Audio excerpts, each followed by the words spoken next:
So this is April 13th, 2026, the Advisory Committee for Special Education. So we are recording this meeting. We invite you to use the chat. You can type your questions and comments in the chat. We can see and hear everyone, so please keep your sound turned off until you ask a question or make a comment. And please raise your hand to speak. And you do that by clicking on the icons as shown. And Cynthia, you want to do security? Very quickly, and thank you so much, Coriander, Cynthia Molina, happy to support the advisory committees of Oakland Unified, including the CAC. And if we should have any harmful, hateful images, words, whether it be out loud in the gallery view or in the chat, we will need to close the meeting, and you can return to the meeting using the same link, except that when you return, some of the tool features will be turned off. Thank you. Thank you, Cynthia. My name is Coriander Milius. I'm co-chair of the CAC. I didn't introduce myself earlier. You can find links for tonight's documents at OUSD, www.ousd.org/LCAP. It'll take you there. That's where the folder lives for the CAC, and it's at the bottom of the page. And if you want to see past meetings or the recording of this meeting tonight, you can go find it. Okay, so if you are here and you're a member of CAC, please put CAC in front of your name, or if you're a member of central office, please put CEN in front of your name. Example is CAC/Corvetta Kurtman. We know she's a CAC member because of that CAC at the beginning. And just a quick note that we do have 2 nominees and that we will be working on that at the May meeting, Jennifer and Janet. So they have conversations happened or pending, but just letting you know that we have some people on the queue. And thank you, JD, for putting the full link to the CAC folders on the OUSD. We are powerful not despite the complexities of our bodies, but because of them. We move together with nobody left behind. This is disability justice. And it is also written in Spanish on the slide right next to the English version. At 7:45, our break, we're going to celebrate our artistic beauty and brilliance by sharing some student musical and artistic creations that were submitted by our very own CAC leader, Miss Sheila Haynes. So look forward to that at the break. Because it is Autism Acceptance and Pride Month, April.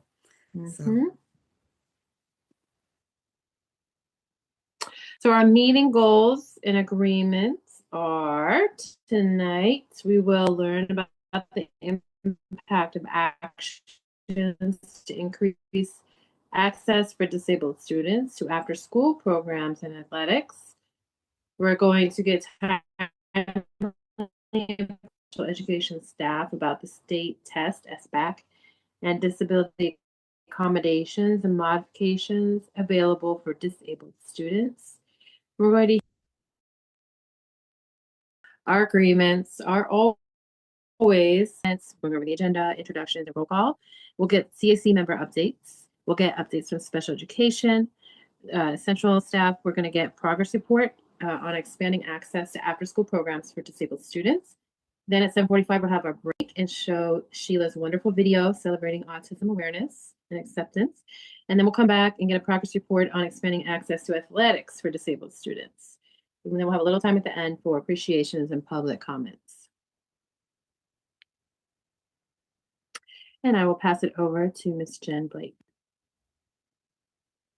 Hello, everyone. Good evening. Hope everyone had a fun spring break. I am here to introduce our special education team who are able to assist you if you have a question or a concern about your child with a disability.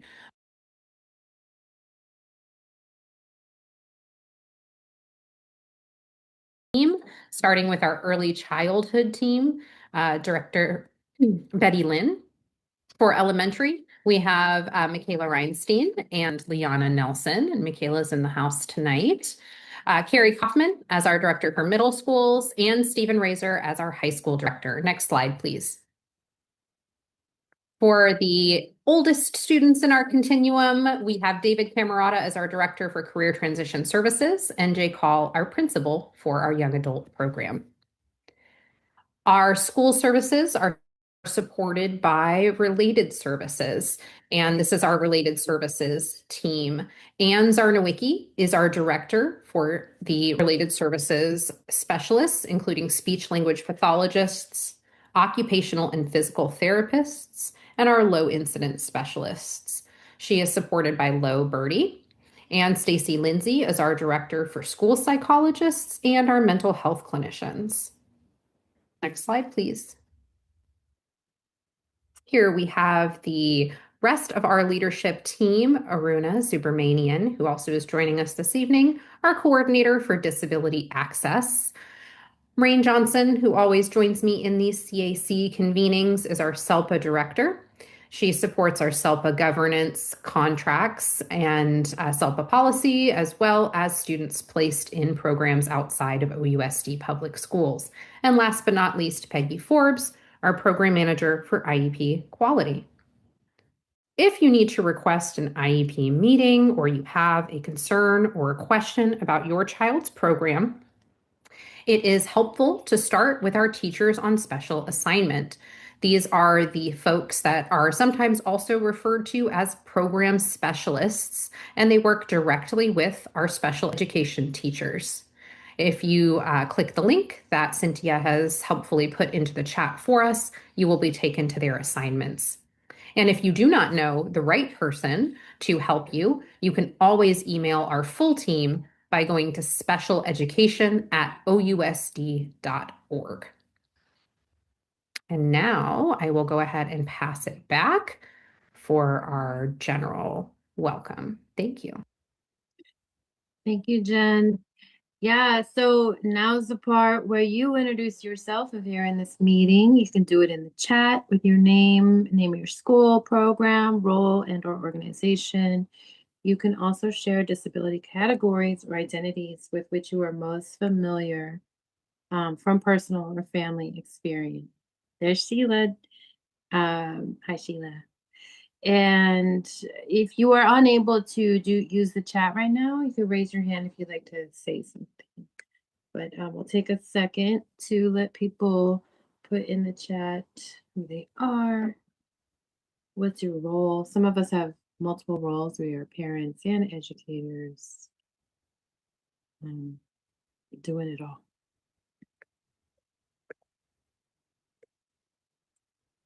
Happy Autism Awareness Month. Yes.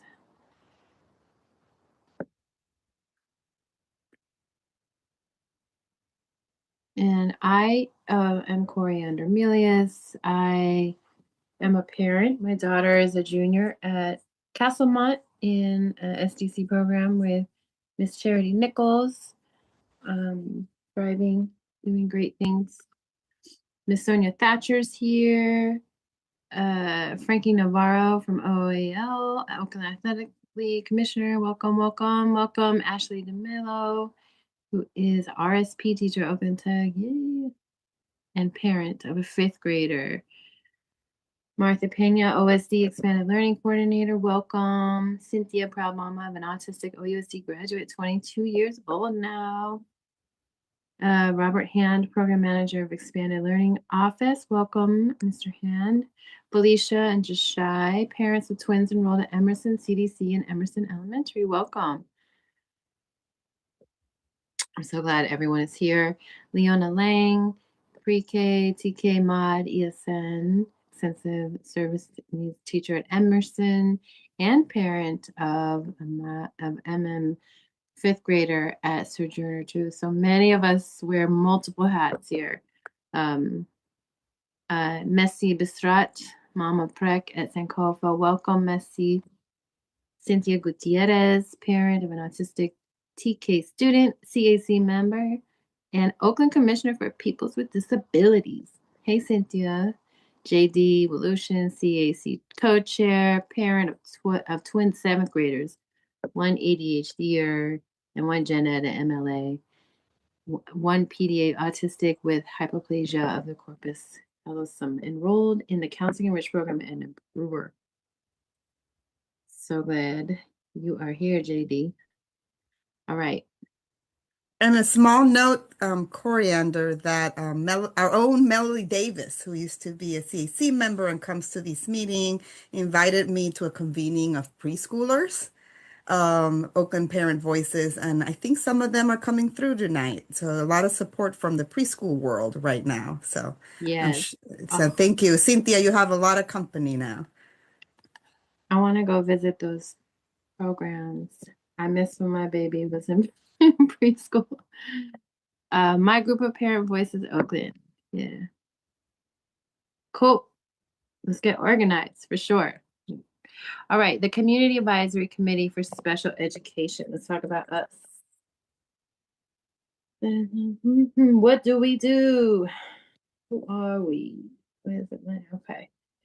Okay. As CAC members, we help to develop, amend, and implement the local plan for special education. Alongside other parents and community members, we identify annual priorities for that plan. We support many activities that benefit disabled students and encourage the inclusion of disabled students and their families in the LCAP plan, Local Control and Accountability Plan.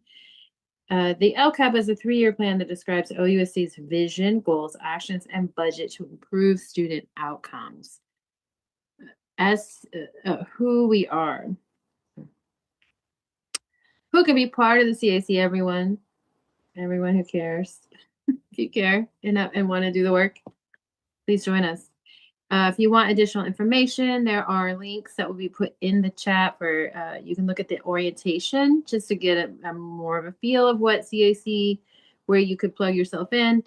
And then we also have a tiny URL with more information.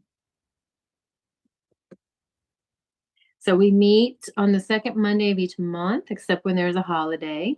Our next meeting will be on May 11th. And you can go to the district calendar for Zoom links and other information. And that is also getting placed in the chat. Thank you, Cynthia.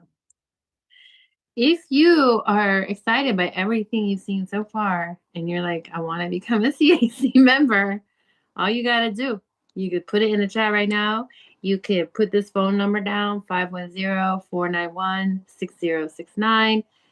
Call Cynthia, text Cynthia Molina, who is facilitating this meeting.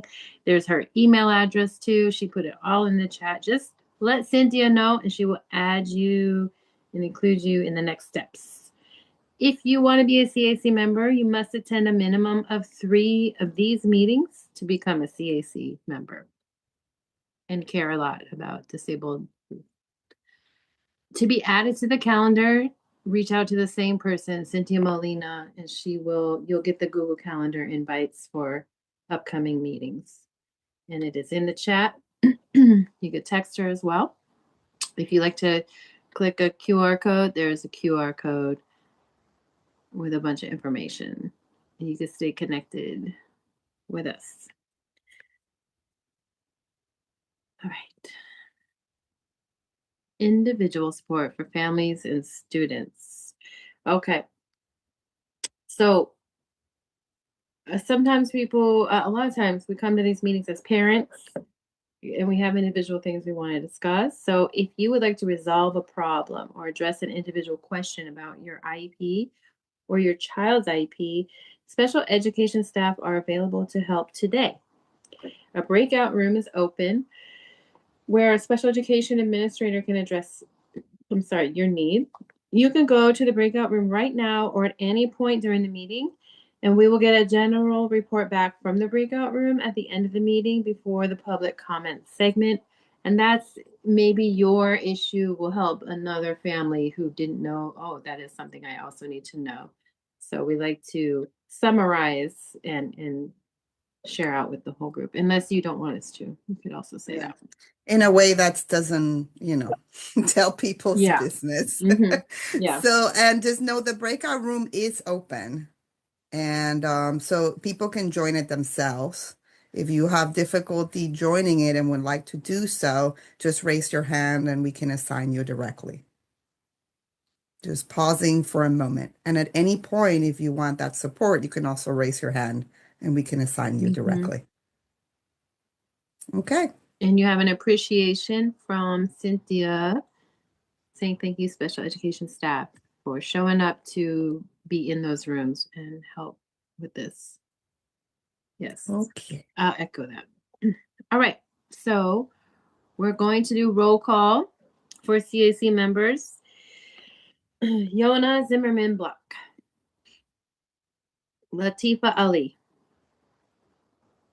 Lena We heard, Anthony. we heard she could not make it. She did communicate. Right. That's why I kept going. Lena Anthony. Jennifer Blake. Here. Carol Delton. Here. Ashley DeMilo. Here. Cynthia Gutierrez. Here. Sheila Haig. Here. Patty Jurgens. Corvetta Kurtman. Alan Purcell. Joe Manikin. Coriander Milius here. Anna Rialini is here. I saw Hi. her. Hi. Good evening, everyone. Sorry, here. Tiffany Stewart. Sonia Thatcher. Here. Sayuri Valenza. Inga Wagar. JD Volution. I'm here. And Kristen Zimmerman. You are 3 shy of quorum. I will send text messages to the people who did not say here. And let's please let each other know when we have those 3 additional people. Thank you, Cynthia. Okay, we're going to move into our CAC member updates. And we're right on time. We're just a minute over. So resolution, the resolution about school stability and belonging for disabled students. Is this JD? It can be. Thanks. Do we have a slide or am I just okay? So there's the link to the resolution. So the Teaching and Learning Committee voted to recommend the adoption of the full resolution by the school board. And we look forward to a yes vote at the upcoming meeting on April 22nd. And this would ensure that disabled students can attend their school for the entirety of its grade span, just like their non-disabled peers. A yes vote would end years of treating disabled students like they belong on the outskirts of school communities and can be uprooted anytime. We've been working on this for quite a few years. So there's to learn more about this, you can go to that link about the community update on the 8/21/23 when we started this. And we thank Directors Brewhard, Batchelor, and Williams for being early supporters in 2023 of this urgently needed resolution. And we thank Director Lotta for co-sponsoring the resolution this year. And we thank all the directors for their expressed commitment to the type of proactive planning that would help us implement this important resolution. And the resolution calls for a special education program cannot be moved from a school, redesigned, or closed in such a way that bars students currently enrolled in the program from the choice of attending that school for the entirety of its grade span. Any changes would have to be approved by the school board and reviewed by the CAC. Any approved changes would not go into effect until after a full school year has passed, not the following year. And temporary exceptions can be made for urgent health and safety concerns with some specific provisions. What it would not do, it would not bar a reduction in the number of classrooms for a particular type of program at a school, as long as the current students could continue to attend at the school. It would not change they would not create changes to the grade configuration of a program. or a redesign of a program. For example, going from a program that serves only students with moderate needs to one that can serve students with both moderate and extensive needs, as long as the IEP and grade level access to the students can be fulfilled. And again, this is going to be put forward to a full vote by the board on April 22nd. Please join us and support us in getting this passed and help us win basic school stability for disabled students. Let's affirm that disabled students belong in their school communities, just like their non-disabled peers. Yeah, those of us with high school age kiddos and young adult kiddos have experienced our children having to go into many different school sites within just like first through third grade. So this is an attempt to stop that. Thank you, JD. Are there questions about what you just heard or comments?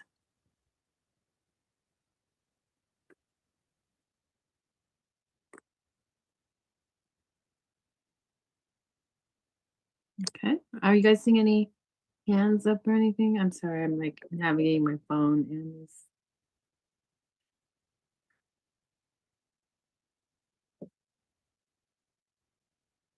You have a comment in the chat. It reads, he will be mild to mod class for kinder. They placed him at Garfield, but we live near Emerson, and that's where we need to be. So I think that, if that parent's interested in learning more about that, there's special ed staff who can support today.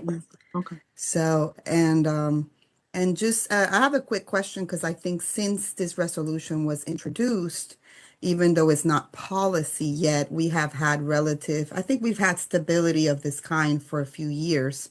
So I'm just wondering if Jen can share a little bit about that we have been able to maintain that. Sure. Is there a specific detail you'd like me to share other than to confirm that, yes, over the last Yes. several school years, we have been able to adhere to a commitment that we made after the impact to the community of the last round of program closures, that we would continue to have a full continuum of support in each program type.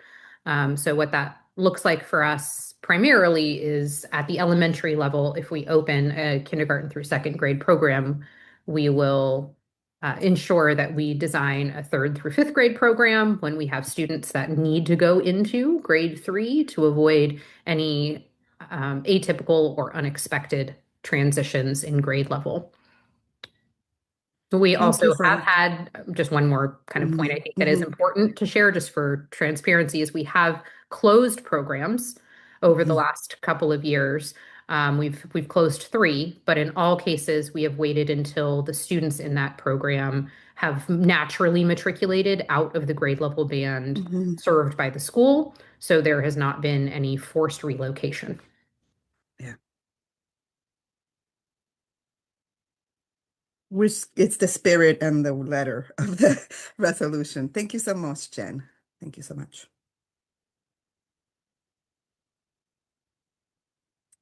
Are there any more comments, questions on that?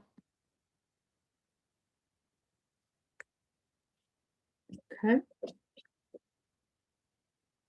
Let's move on. Ooh, we're early by 10 minutes then. 12. All right, it's the special education update, so I will pass it back to Jen. I believe it's rain right now. Yep, you get me first and then Jen. Yep. All right. Next slide.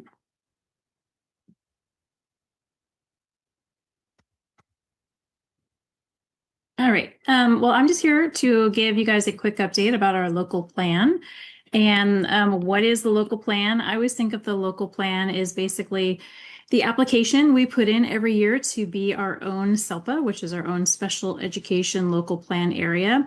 Oakland Unified is a single district SELPA, which means we are the only district in our SELPA. So our school board is also the SELPA governing board. So we kind of share that responsibility for both the SELPA and the district with our school board. So what is the local plan? The local plan consists of, oops, it should say 4 main elements. Number 1 is, thank you, Cynthia. Cynthia really wanted me to make sure to put part A, which is the contacts and certifications that we do every time. This is basically where we collect signatures of the people who need to approve the local plan every time we submit it. Section B is our governance and administration. This section requires CAC approval, and we'll be completing it again next year. You only do it every 3 years. Section D is the services page, and it is revised and approved by CDE annually. And then section E is our budget, which is also revised based on our school budget and approved by CDE annually. Next slide. And for those who might not know, CDE is the California Department of Education. Sorry, I couldn't type it fast enough. Sorry about that. Yeah, Okay. we always make some assumptions about our many, many acronyms. So, all right. So what's happening this year for the Oakland SELPA? This is our 3rd year of our 3-year plan. This year, we're submitting our Section D services and our Section E budget plan for review and approval. They'll go to the school board first, then they will go to the County Office of Education, and then they will go to the state of California for approval. Next year, we start the whole process again. So we'll be back in the 1st year of our 3-year plan. Excuse me. And we will have to review the whole local plan, including Section B, governance and administration. That section is much more of like an essay about the school district and how it serves students with disabilities, whereas the other sections are standardized text that we put in every year. What's new this year? California is moving to using a new online grants management system. It is where we submit both our local plan as well as where we do all of our paperwork for grants that we receive as a district. They are moving in the direction of not releasing grants for our school districts until we submit that local plan in this grant management system. This year is their 1st year. It's a little bit bumpy, but maybe by next year we'll be a little smoother with that process. Next slide. So what is the annual budget plan? It identifies our special education specific resources. So what are we spending and receiving in our special ed department? It details how we intend to spend our resources by object, and objects are ways you can spend your money. So for example, we have our salaries, our benefits, our services. There's lots of different areas. Then we also explain the process for allocating or assigning the funds across the local educational agency. So how is that money going to be spent at different for different types of programs or different object codes? We also identify the cost of the SELPA, or the Special Education Local Plan Area, and of OUSD's Special Education Program. So the budget outlines both the money coming in and how the money goes out of the department. Next slide. The annual service plan ensures that OUSD and the Oakland Unified SELPA have a full continuum of services. So how many different services do we have, and at which schools are they? And so we do have a large continuum of special education and related services eligible to students who have qualified, and districts across the state of California all have the same kind of bank of services that they can provide. So this service plan describes how each service is provided in accordance with the descriptors with the California Education Code. And it's a document which services are available at which school sites. So if you maybe, for example, have deaf and hard of hearing services at one site, but currently not at another site, it would document the availability of those services across the school sites. I think that's the last slide. Yep. Does anyone have any questions or anything they want to talk about with the local plan? A small clarification, because the local plan is timed as the same as the local control and accountability plan. Yes. So our third year is next year, right? And then we're planning for the following year. Just getting Correct. that okay, So- because the slide seemed to say that this was our third year. Next year is We our are third. submitting our application this For year the follow. for the Okay. third year. So our application is always 1 year ahead of time. So But this year section B, Oop, you're frozen, Cynthia. So yes, we will Okay. we will be submitting next year the section B to go into place for the 2027-2028 school year.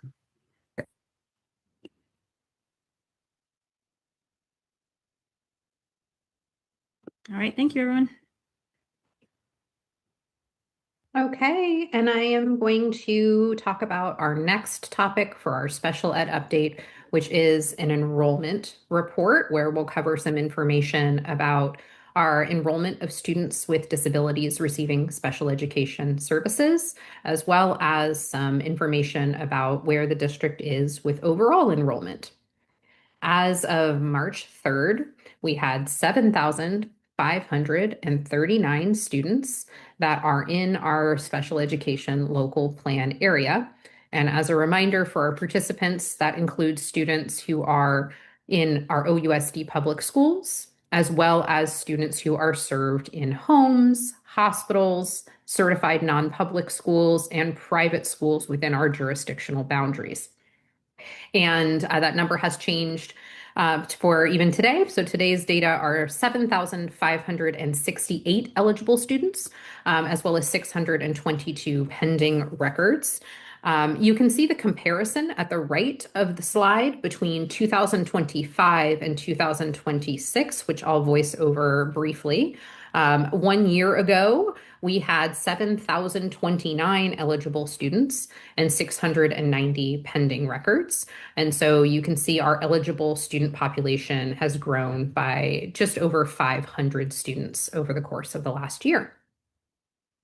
Looking a little bit further back in time in terms of historical data, over the last 10 years, we have grown by about 1,750 students with active IEPs. During that 10-year period, the district's overall public school enrollment has decreased by about 3,200 students. And so we have a persistent year-over-year trend of flat to declining overall enrollment and steadily increasing special education enrollment. Next slide, please.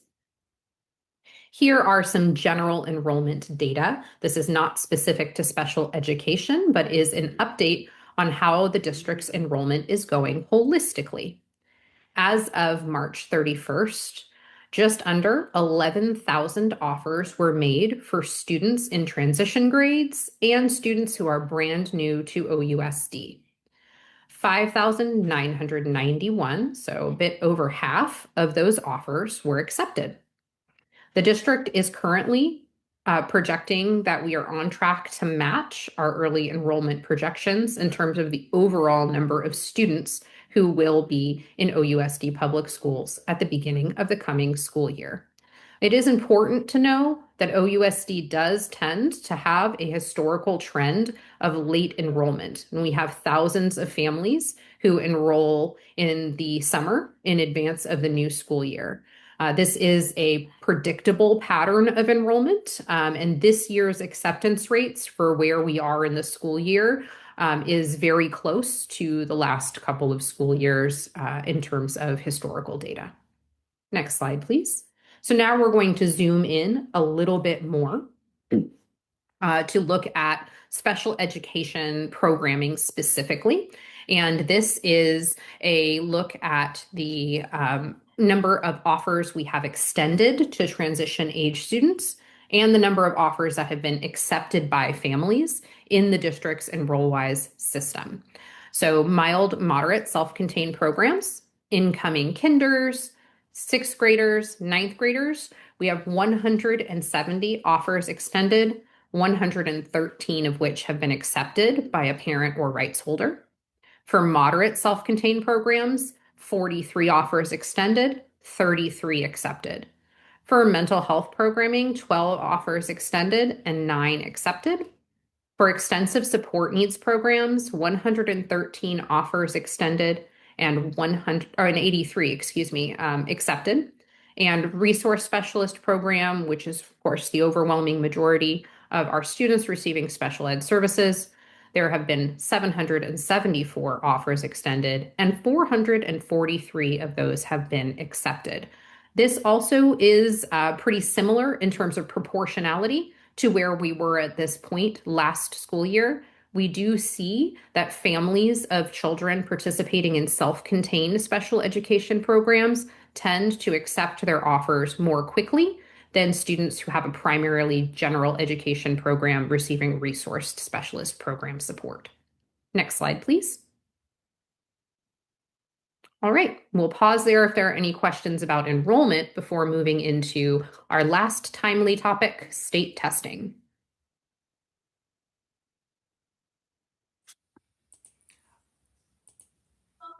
Yeah, Jen, it's Carol Delton, and I have a question about the trend in the enrollments.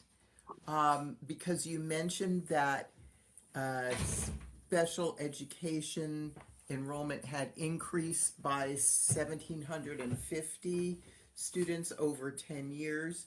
And you also mentioned that there were 500 more pending students now than previously.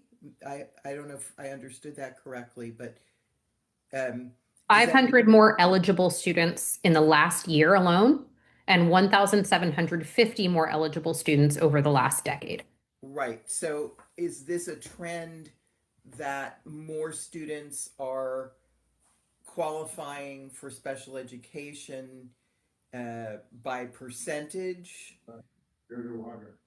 In other words, it's not just there's 1,750 over the last decade, but that would be, 170 students a year. So is this a trend? Are you seeing an increasing increase is my question. Yeah, that is a great question. It is true that in the last 2 school years, we have seen an acceleration in the rate of increase. And some of that is attributed to the kind of slower on ramp after the COVID-19 school closures, where it did take us a couple of years to get through our backlog of evaluations, and for folks to start, to see the potential manifestations of disabilities once folks were back into full school. One thing that's interesting to note, however, is that our rate of students who do not qualify actually has increased slightly over the last few years. So we are testing more students by a higher rate even, given that we have fewer students who are becoming eligible after their initial. And if you give me a moment in the chat after the SPED update, can tell you the exact DNQ percentage that we have so far this year. But we're seeing both a rate in referral and a rate in eligibility increasing. Thank you. And just DFQ means do not qualify, or DNQ. Yes. Okay, thank you.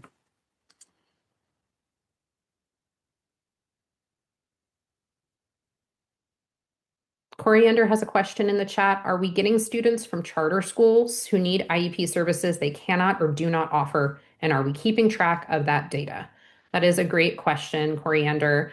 I will say anecdotally, we are seeing a decrease in families reporting to us, I am enrolling in the district because the charter school said they can't serve my child or said my child needs to leave. That's definitely something we're appreciating. We don't have causation, but believe that may be correlated with the fact that we are really closely in communication with the Office of Charter Schools. And when we do hear about a situation where a family is being asked to leave or strongly encouraged to leave or told their child cannot enroll on the basis of disability, we bring that information to the SELPA and to the Office of Charter Schools immediately. I also would share that there are a few charter schools that now operate programs for students with extensive support needs, which definitely was not the case in our Oakland charter network at the same level prior to COVID-19 or even immediately after. And so that has been of benefit to some of our families who may be interested in pursuing a charter placement as opposed to within an Oakland public school. Great question.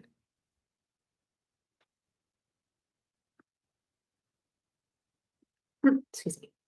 All right, so we'll move on to state testing. If anyone else has a question about enrollment, though, happy to keep them coming in the chat. It is the season for our statewide testing to happen for many of our grade levels across our continuum. And on the next slide, we'll talk a little bit about what the tests are and the types of supports and accommodations students with IEPs can expect to receive. So first, what are the tests? We have two different types of tests broadly. The first is what's called the Smarter Balanced Assessment Consortium. Most people call that the SBAC for short, and the CAST, the California Science Test for science. The population that participates in statewide testing are students in grades 3 through 8 and grade 11. And that includes students with no disability identified or students with mild to moderate disabilities. What this test is an assessment of skills in ELA and math on the SBAC and an assessment of skills in science standards for the CAST test, the Next Generation Science. This is an online assessment that is administered in students' classrooms in a group setting modality, unless a student has individual administration as an accommodation in their IEP. The other state testing option is the California Alternate Assessment, or the CAA. The CAA supports the same grade levels in assessing knowledge. It assesses ELA, math, and science, just like the unmodified test. The main differences are that first, the CAA is assessing progress toward modified Common Core standards called the Core Content Connectors. And it is also an individually administered and scored assessment. Next slide, please. There are many different accommodations available for the SBAC, and more is not more for most students in this case. And so we provide training and guidance to our special education case managers to think carefully about the disability-related needs of the individual student when recommending accommodations for testing to an IEP team. Students may have different needs related to the test that are met in different ways. So accommodations change the when, what, or how of the assessment. They don't change, or when or where, excuse me. They don't change what the test is, but they change the way that the information is presented or received, or the way the student demonstrates their learning. And we'll go through some examples in a moment. And these need to be in the student's IEP. We are not allowed to embed accommodations for state testing that are not specified in the IEP. There are also embedded supports called universal supports that are automatically available to anyone who's taking the test. And so the difference really is that accommodations are student specific and they must be in the IEP. Embedded supports can be automatically turned on or off for any student, regardless of IEP status. And we have a platform called TOMS, which is the state testing platform. Thankfully, TOMS is integrated with the special ed information system, which is where we keep our IEPs. And so accommodations can be automatically applied in student settings in TOMS in advance of state testing. Some examples of accommodations might include things like being able to print on demand, so a student has a tactile representation of what is on the screen, being able to test at the most beneficial time for the student's attention and focus, being able to test in an individual setting. And then there are some digitally available accommodations, such as masking for students who may have dyslexia or related print-based disabilities. There are also different contrast options that make reading the screen a bit friendlier for those students with processing-related needs as well. Some examples of universal supports would include things like being able to have the directions read aloud auditorily for the math section of the test. As one example, being able to enlarge the font so that a reading passage could be made a little bit larger if the small text is hard to see.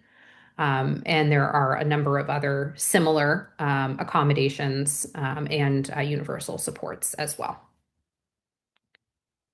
Next slide, please.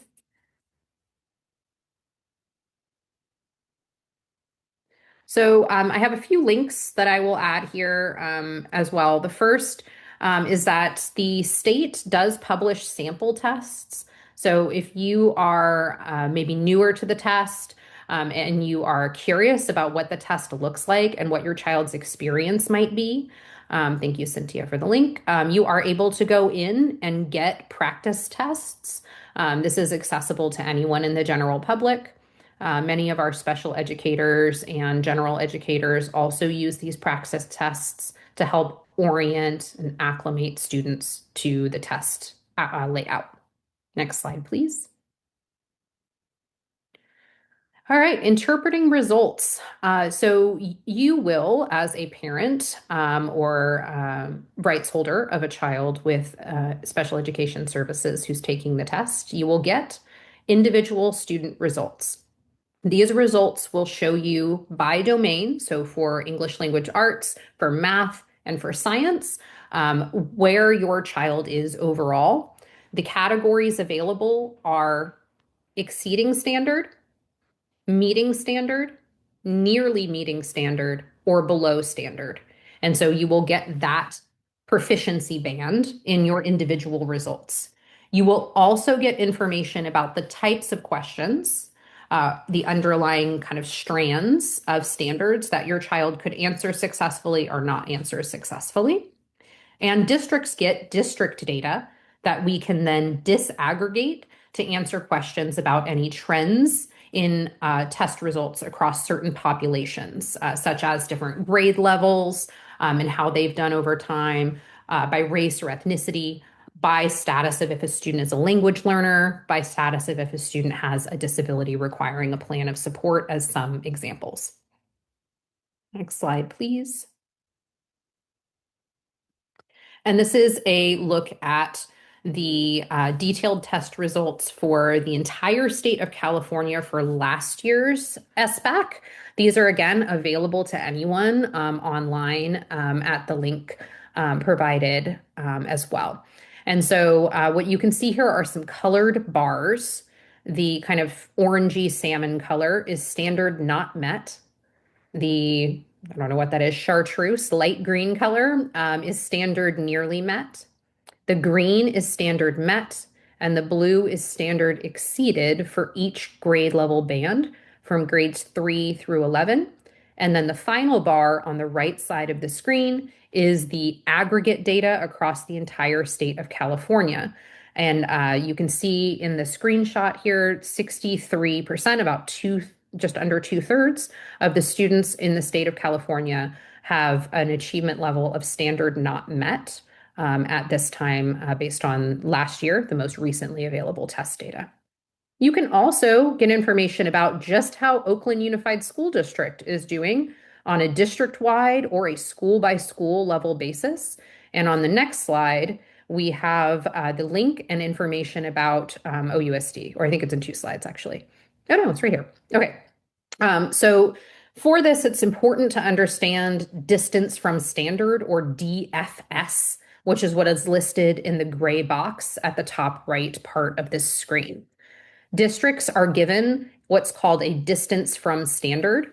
And there's a little heat map here in the slide that you can see in the middle of the slide, with a darker orange bar at one side showing -300 and a darker blue bar at the right side showing 300.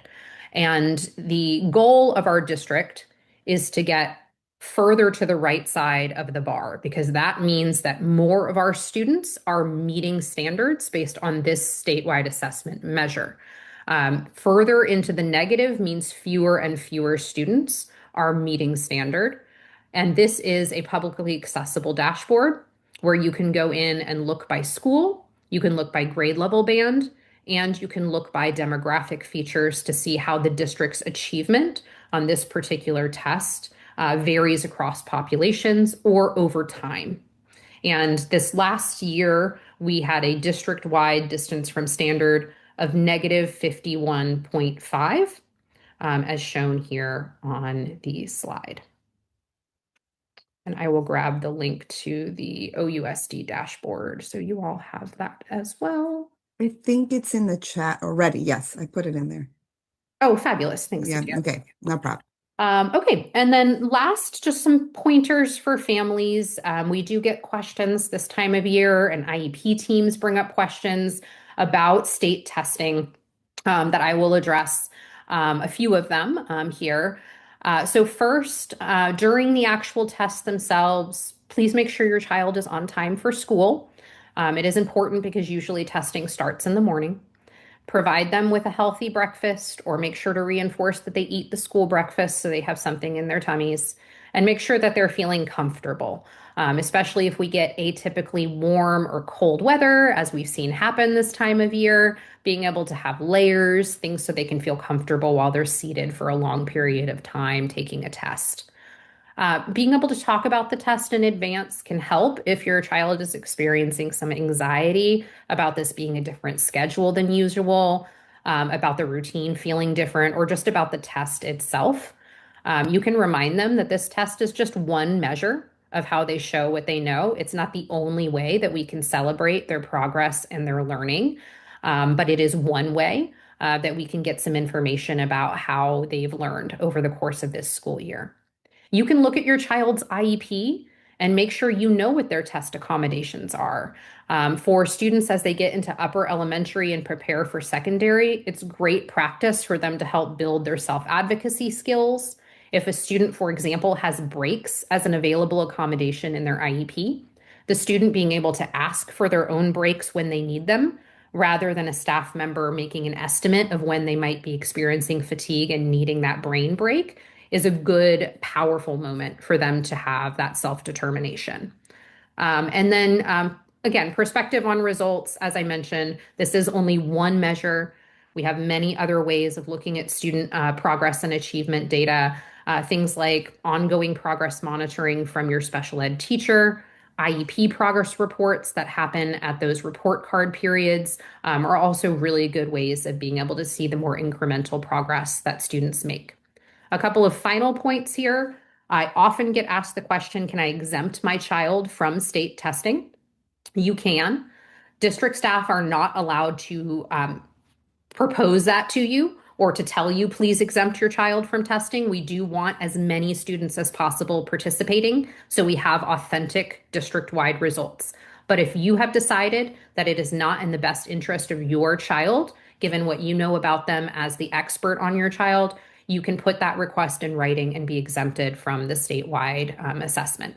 Another thing I get asked a question about sometimes before closing is, can my child take an alternative version of a test for one type of test and take the unmodified version for another? Maybe they have higher skills in math and lower skills in English language arts. California is a state that is what's called alt for all. That means if you take one alternative assessment, you must take a full suite of alternative assessments. So that includes the LPAC if your child is an English language learner. It must be alternative if you're taking the California Alternate Assessment, and you must have all of the domains be an alternative assessment. And now I'll pause here if there are any other final questions. I think something to mention is that I was one of those parents who would exempt my son for all kinds of reasons. But I think the rules for what happened in the district changed since my time.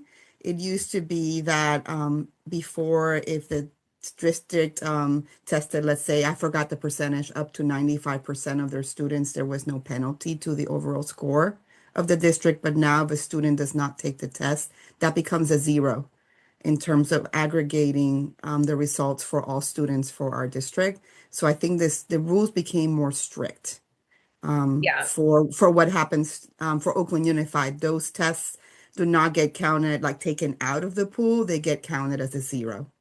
That is correct. So there is an academic penalty. We have For OUSD. a 95% participation threshold. And if we move beyond that, we get an additional penalty. This is a part of the federal ESSA, Every Student Succeeds Act mandate. So unaccounted students are given not just a zero, but actually a penalty above and beyond what a zero would be. So even if the student took the test and submitted no answers to any questions, that would be less penalizing to the district's aggregate results than a student being exempted from testing and not taking it. Yeah, and that's something to think when people evaluate the success of our district and we consider the breadth and variety of student need that we serve, that that is something to take into account. There's a lot of us, the ones who exempt, like me, or there's enough of us. All right. Well, I think that's it for my section. This is a final shout out for our special education family survey that launched last week. We would love it if you all could share this within your networks, other parents and caregivers of children with IEPs in our district. We really do take this information and feedback seriously as we think about our priorities for improvement in the coming school year and beyond. And so a final shout out for that. And then I will go ahead and pass it back to our hosts if there are no other questions.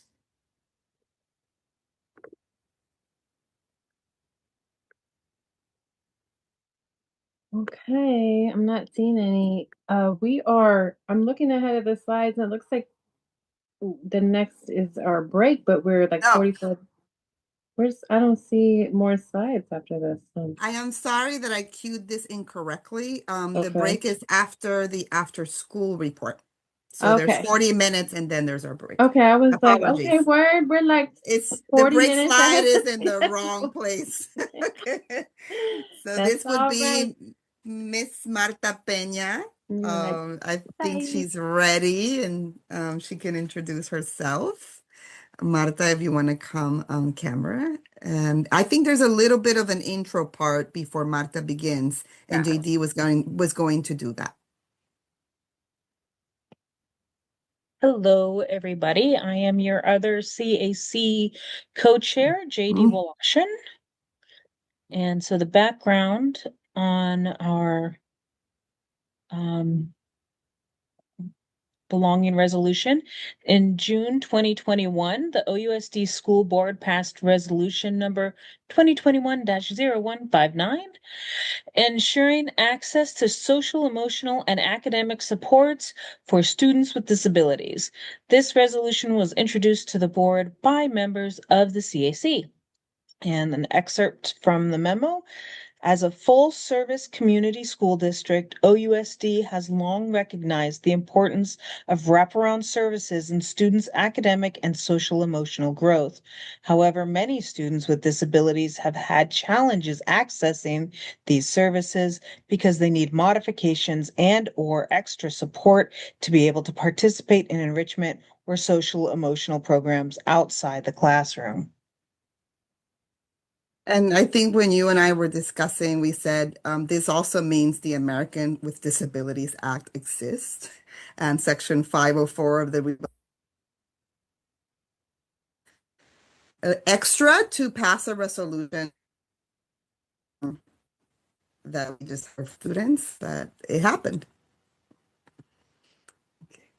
All right, and then in a report in November 2021 about what to prioritize when it comes to the access resolution is an increased school to home communication, includes strategies to support students with disabilities in the school plan for student achievement, the SPSA, require that all contracts for student services addresses how needs of learners with disabilities will be addressed, continue professional development for after-school staff and provide appropriate materials, increase professional development days for OUSD educators to focus on UDL, Universal Design for Learning, and disability awareness, and build career pathways specific to students with disabilities through linked learning.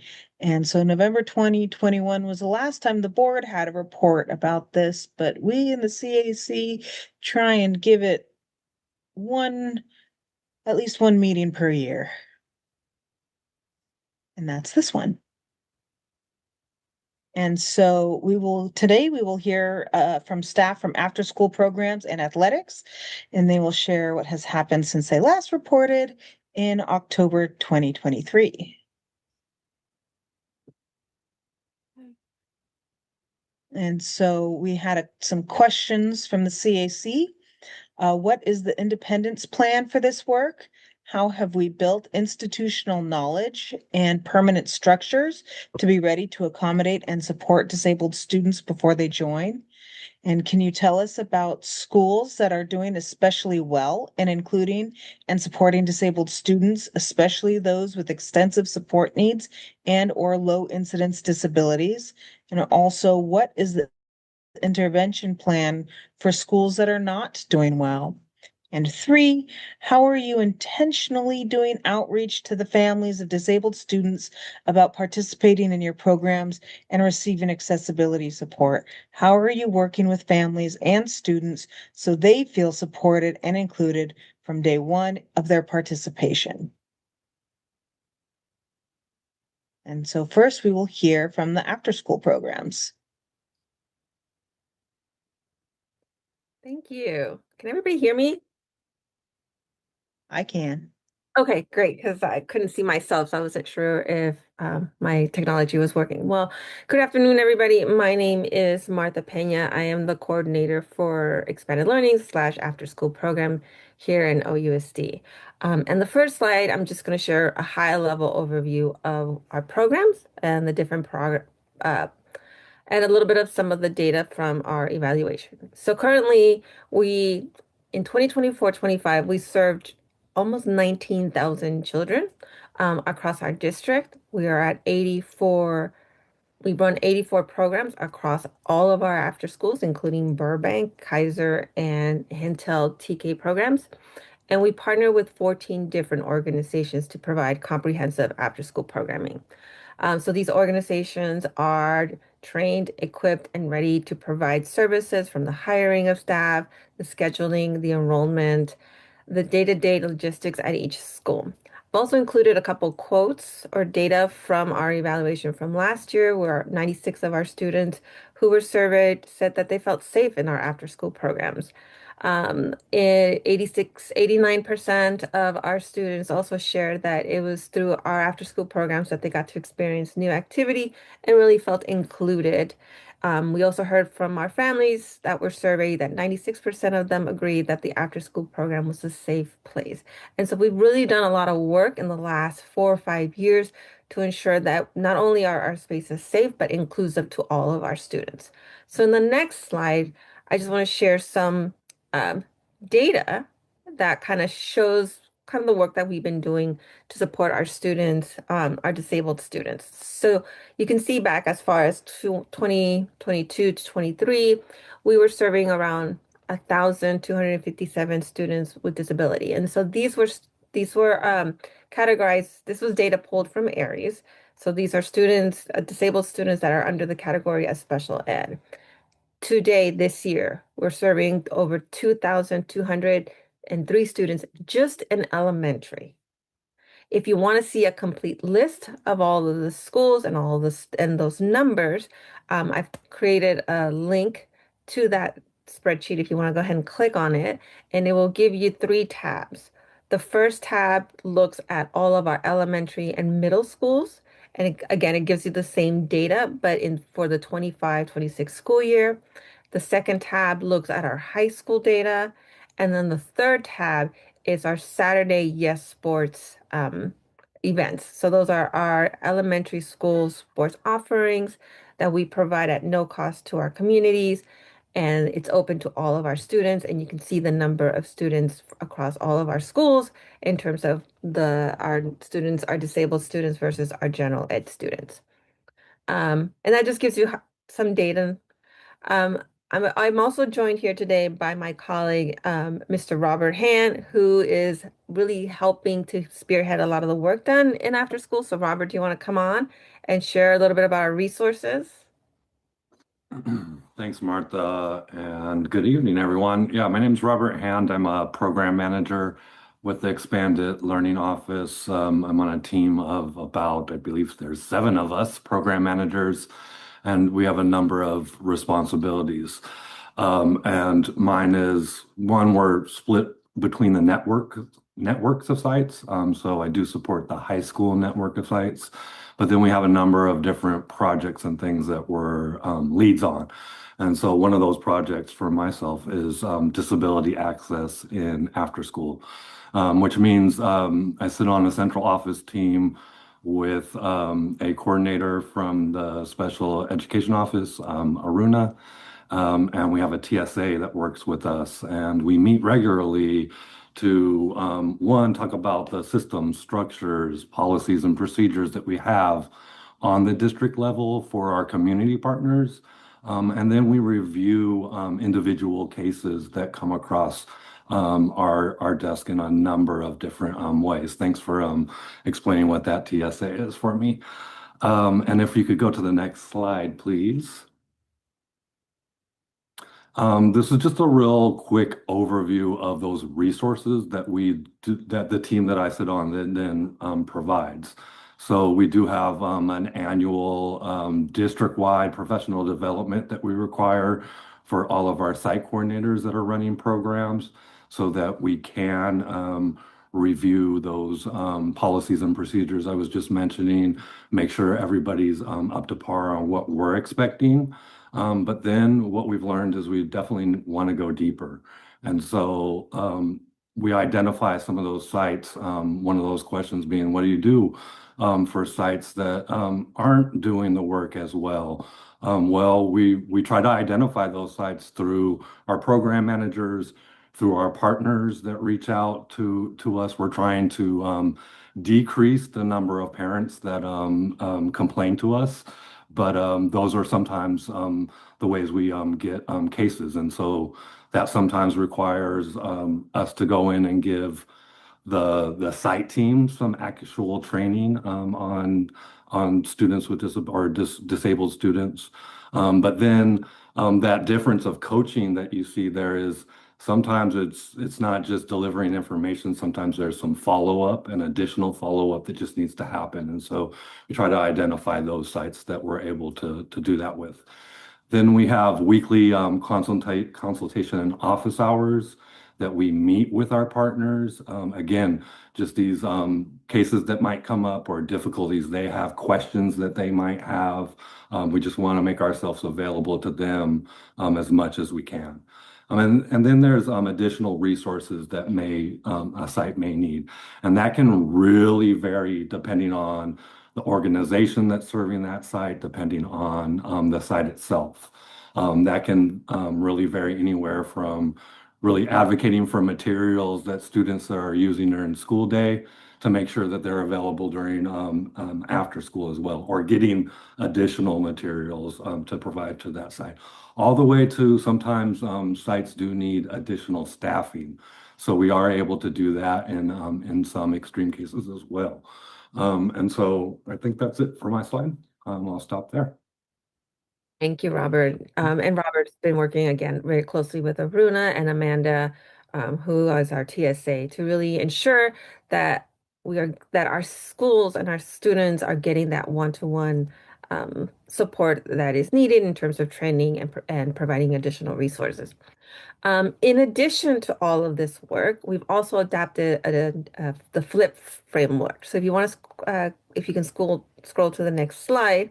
So FLIP stands for Fostering Friendship, Leadership, and Inclusive Participation.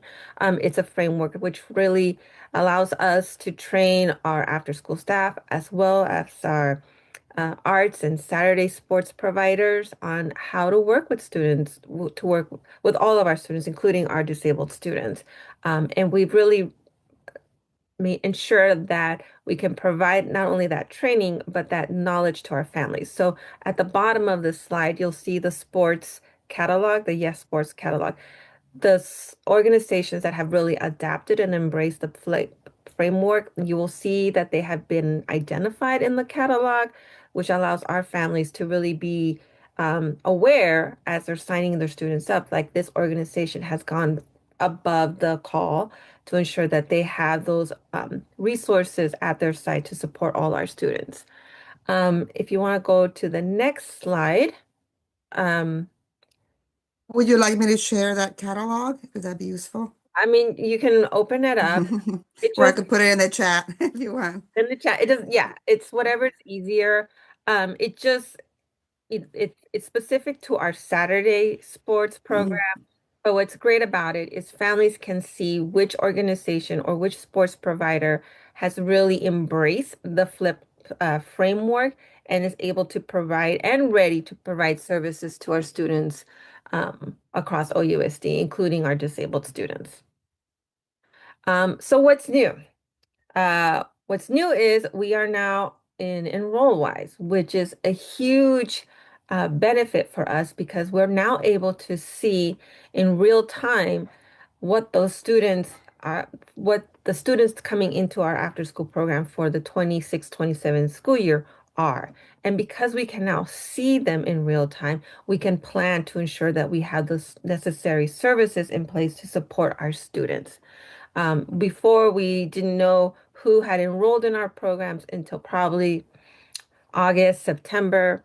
Now we know as early as May. So we're able to look at that data and see that, oh, at Chabot, we 20% of our students enrolled in Chabot are disabled students um, or receive some level of support. And we can look at that level of data to the detail from moderate to severe and see what additional resources we can prepare for the first day of school. So we're not trying to backfill, but we are getting ahead of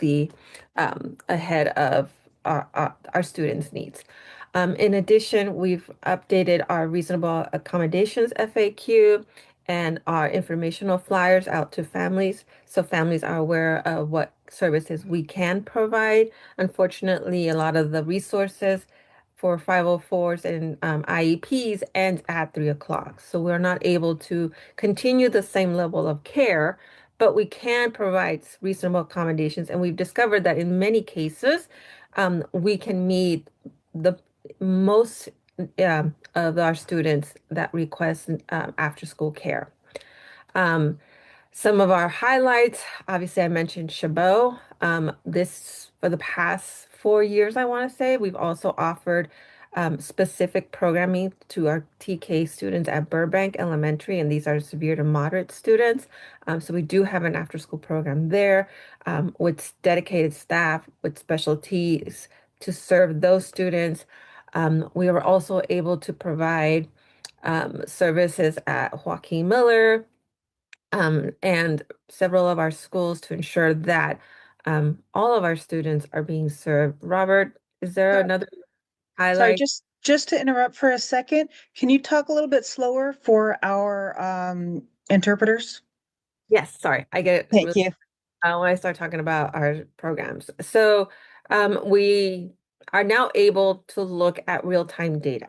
So in Enroll Wise, we can see right now how many of our students are going to need additional resources. So we can plan ahead rather than us trying to backfill those resources in August or September. And we've also updated our reasonable accommodations FAQ for our families as well as our flyer. Because the funds that pay for the IEPs and 504s and at 3 o'clock, we're not able to provide the same level of care, but we've realized that we're able to meet the needs of most, if not all, of our students. One school that we are really I would consider success rate is Chabot. I think 20% of our students enrolled in our after school program there are students with our disabled students, and we've able to hire and bring on additional staff to support those students. We cannot provide one-on-one support, but we can provide supplemental staffing. Robert, do you know of another school? Well, I wanted to say just, I think in general, what I am seeing start to happen is, and you mentioned Chabot as one of those examples, is some of our leaders in terms of their mindset shifting. And what I mean by that is the conversations I've been having over the last couple of years is really asking them to dig in and look at how they are preparing their staff that work directly with the students, and where are the holes there, because that's a key area. And then rather than we have these supports, and we you can probably imagine we have a lot of people that come to us and say, I just need extra staff. I just need extra staff. Well, I have also really encouraged folks to start thinking about, well, what does that look like in your current staffing structure, and how can you build that into your own staffing? And so I know that's something that Chabot really took seriously, that they really looked at their staff and they advocated for their organization to increase their staffing and increase the staffing to specialize in supporting disabled students. And so when we talk about what's new, that's been one of my big learnings of this year is really like, how do we deepen that work with our organizations, and on the organizational level, really work with them to think about this of like, how are we looking at our training and setting up our staff? Because a lot of our staff are so young, that work with our youngest students, are also our youngest staff, a lot of times 18 to 21 years old. And so, and then also just really looking at, again, that staffing structure. So those are some of the things I'm excited about, and then really excited about digging in deeper with folks. So we're going to go ahead and open it up. Just a quick, there's been some requests to me specifically, just putting those links in the chat again, because I was doing it as you were talking. For those who are interpreting, Marta used the letters FAQ, which means in Cantonese might not have any significance or but it means frequently asked questions. So there's a document about questions people ask frequently about what kind of accommodations they can have. Please let us know when they are, and we can put it in our public folder for this meeting. So I just shared the link to the frequently asked questions. And then there is a link for an information flyer about how to get those reasonable accommodations. So that is the link, the second link I put in the chat. Sorry about the dog barking. So thank you for that. People are finding those kind of handouts very useful. Great, thank you. And I mean, we only had a very short time, so I'm now opening it up for any questions.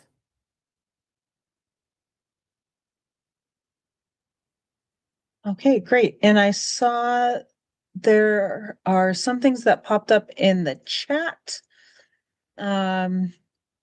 There was somebody asking about, are these numbers broken into types of disability, i.e.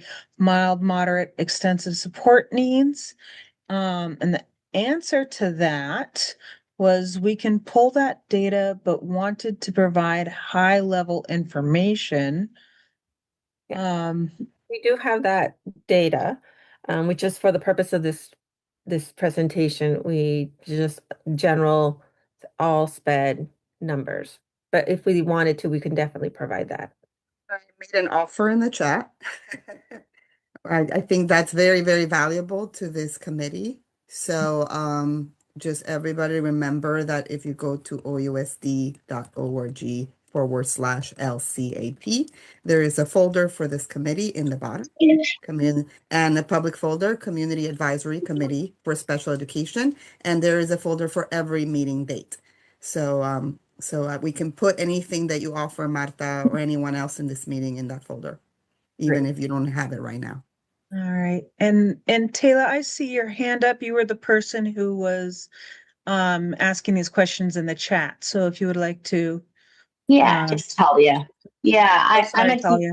It's totally fine. It happens all the time. I'm a teacher for kids with extensive support needs, and my students often are not able to attend these programs, which is a huge hardship for many reasons. It's also a lack of opportunity for them to be included with their peers after school and participating in activities that they would like to participate in.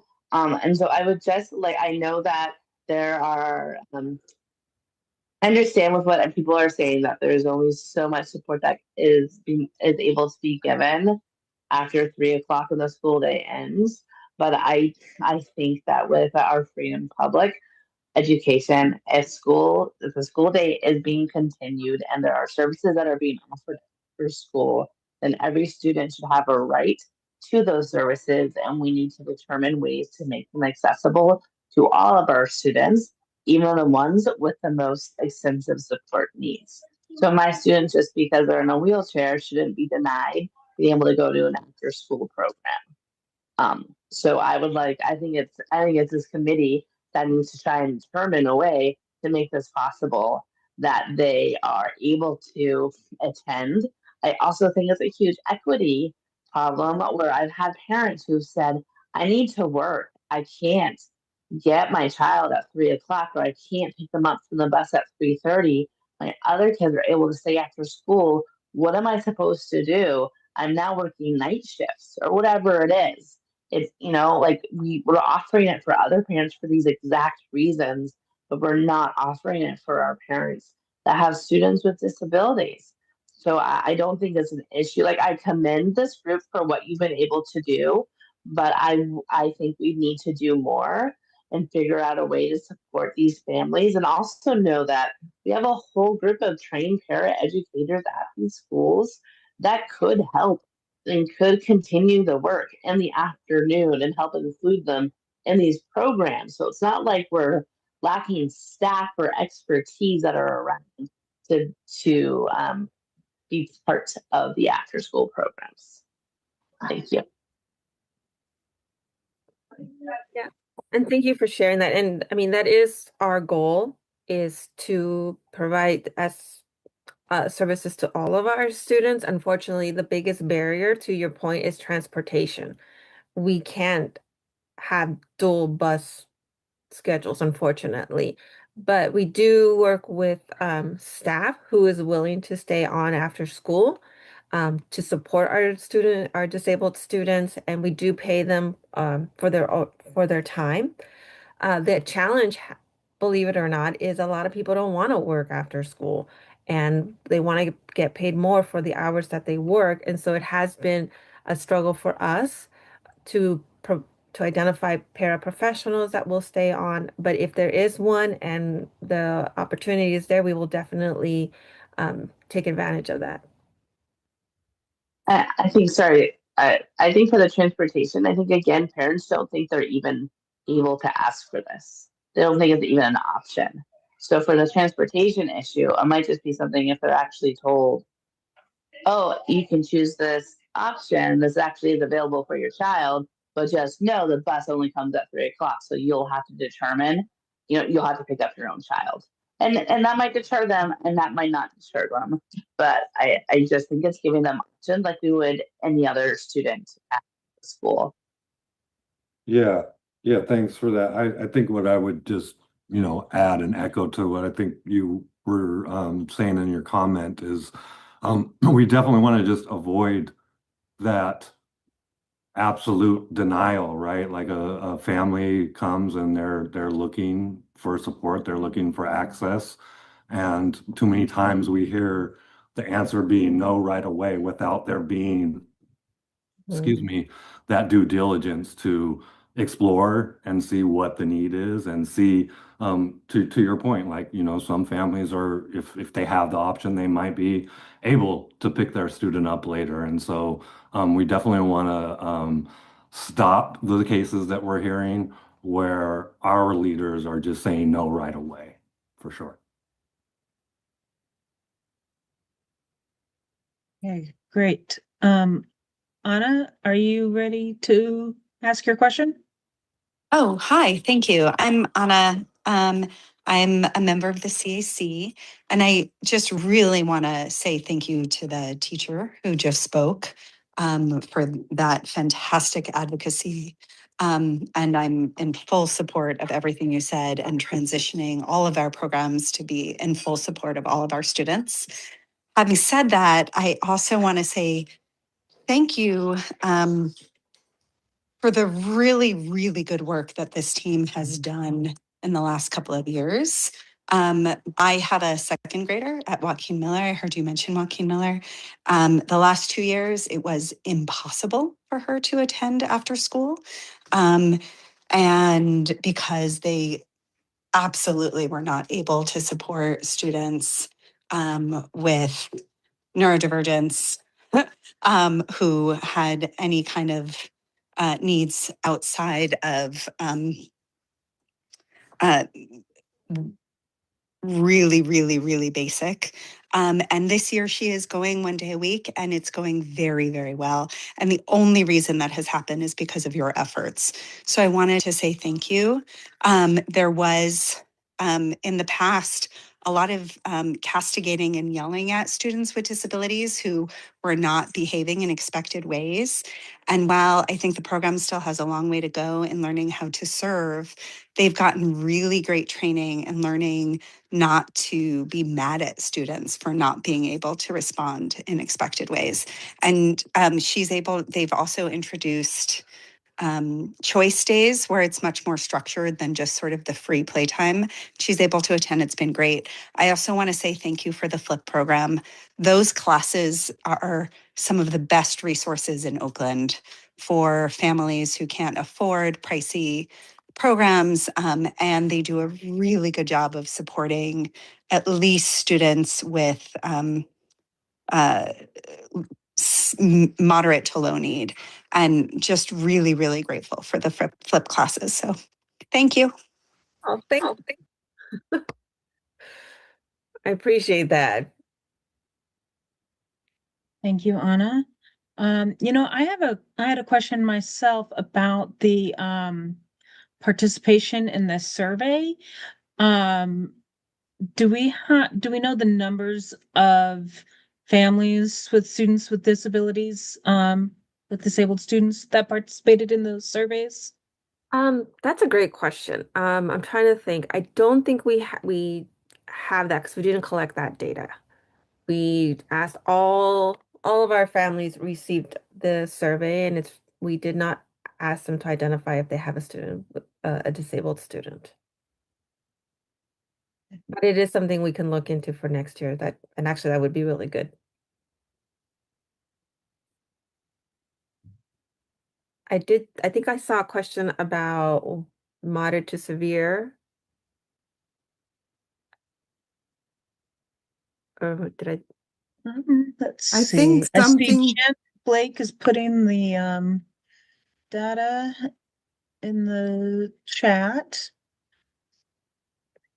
Okay, good. I think I'll grab that, and hoping that people got their flyer because I see another request for it. There was another question by Talia, but I think that We that was it. combined it. Yeah. Okay, great. I just want to make sure I was able to answer everybody's question. If you want to read Jen's comment out loud so that it can be interpreted. Oh, the whole thing The whole about thing. Yes. okay. So Jen Blake says, I can share what is in the data dashboard for enrollment in ASP for Which is after school program. after Sorry. school program for K through 8 by program type. Right now, there are 29 students from extensive support needs programs, 16 students from moderate programs, and 175 students from mild moderate SCPs. This is very consistent with last year's enrollment as well. In high school, after school program data by program type, 145 mild moderate, 11 extensive support needs, and 43 moderate.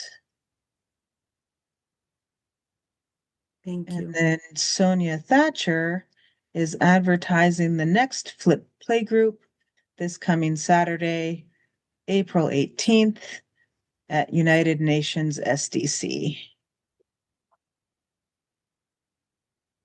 And there's a cute little flyer.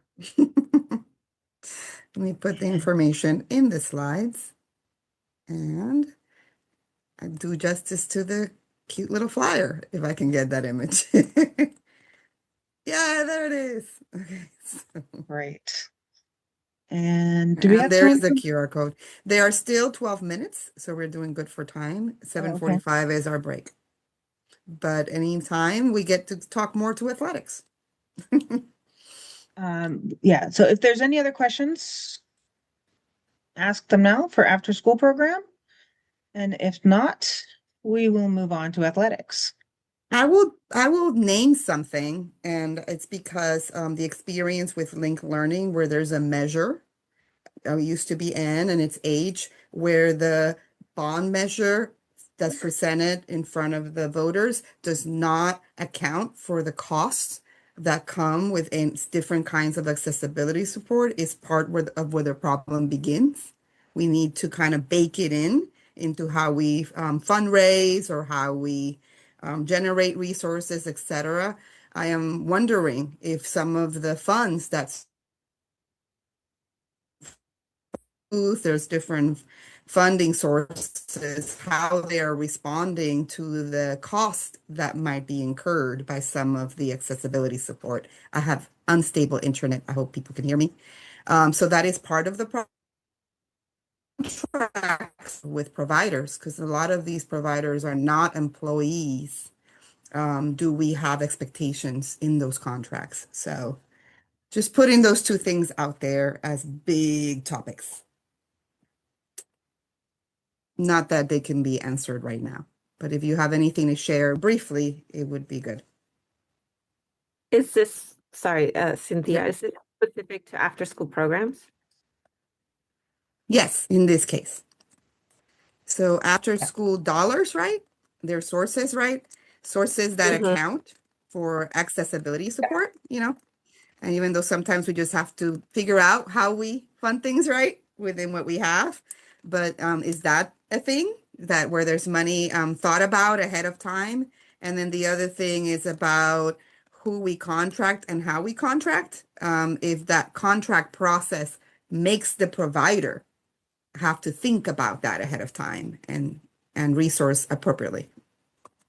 Yeah, so that is a great question. So before COVID, our funding was very limited. We only had enough money, we were only given by the state enough funding to support 83 students. And those 83 students had to fall under free and reduced lunch, unhoused, McKinney-Vento. It did not include a section for students, disabled students. After COVID, with the introduction of ELOPE, Expanded Learning Opportunities Program funding, it actually allowed us to not only expand the number of students we can serve, but also expand our services and our um, additional supports to be more inclusive to all of our OUSD students. And so we do have funding, specific funding in our department that is allocated for these specific services, which is why we're able to add additional staffing support when it's needed and requested. We're able to provide these additional trainings. We're able to provide the on-site coaching that we could do. If these resources are not available, Gavin Newsom is going to be transitioning out. I think this is his last year. If the new governor was to come in and say, hey, here's $4.5 billion that can go to something else, and we lose that resource, we would not have the finances to sustain the work that we've been doing for the past 4 years.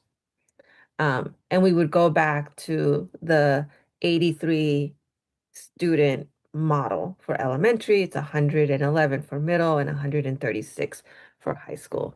And I bring that up because I don't think we do a very good job of making this very public and and knowledgeable to our families who have come to rely on these services and are really excited to have these resources at their at their disposal, but it's contingent on the state budget and who is in office. And so I'm hopeful that our new governor sees the value in these resources and continues to support them. But it is something that we're always having to think about. And Thank you. So this is what this committee, the difference between this committee and other spaces, we need to understand the opportunities for advocacy. yeah, So if people need to rally around a particular type of funding, please reach out because we can be the people who make that louder, yeah. clearer. It's, Okay. I'm not worried yet. I'm hopeful, but it is something that Gavin Newsom was really invested in and put a lot of time and energy in ensuring that the state of California had funding for after school care. And it was because of these resources that we're able to do the work that we have been doing for the past 4 years. Next year, that might change depending on who is in office. Thank you, and Marta. And then there's some action in the chat around Flip and what Flip is and who it's for. So I'm Yeah. just copying and pasting. People Flip, are asking, yeah, JD, if you, yeah. it's really a framework. It's not a specific program per se. It's just a mindset by which we train all of our after school staff, all of our sports providers, Mhm. give them strategies that help them connect with all of our students. And it is something that has not only benefited our disabled students, but our students, our general ed students. It's a framework that we walk our staff through to ensure that they can better incorporate all of our students into the program. Yeah, and Aruna's encouraging everyone elementary to participate. It's not just for the littler ones. And yes, she's so everybody that didn't read it in the chat. Can I just jump in there a second? Go ahead. Yes. Aruna, you probably do a better job. Sorry, You no, have 5 minutes, sorry, yeah. I have not been able to get to my computer. I've been listening on one hand and all the evening things. But I just want to say, so Flip started as a play group for just the younger kids, right? And that we're still keeping that like Flip play group for our littles for the little ones. But the Flip framework is something that we're really trying to infuse into the planning and all sorts of programming. So if it's, yes, sports, and it's really looking at wanting people to think about in their planning, how do we foster friendship? How do we foster learning and inclusive participation in a meaningful way, not as an afterthought, but as the way we start the planning. So sorry if there was confusion. The Flip Play Group is a pre-K TKK thing that's happening basically 4 times a year. It's our collaboration with ECE. And then the Flip supported Yes Sports program has evolved into us being able to do some of that training with those sports providers and help support them in their planning. And then, as Martha said, also for after we're using that framework for training across various programs, for lack of a better word. Great. And for the interpreters, ECE is early childhood education. Okay, thank you.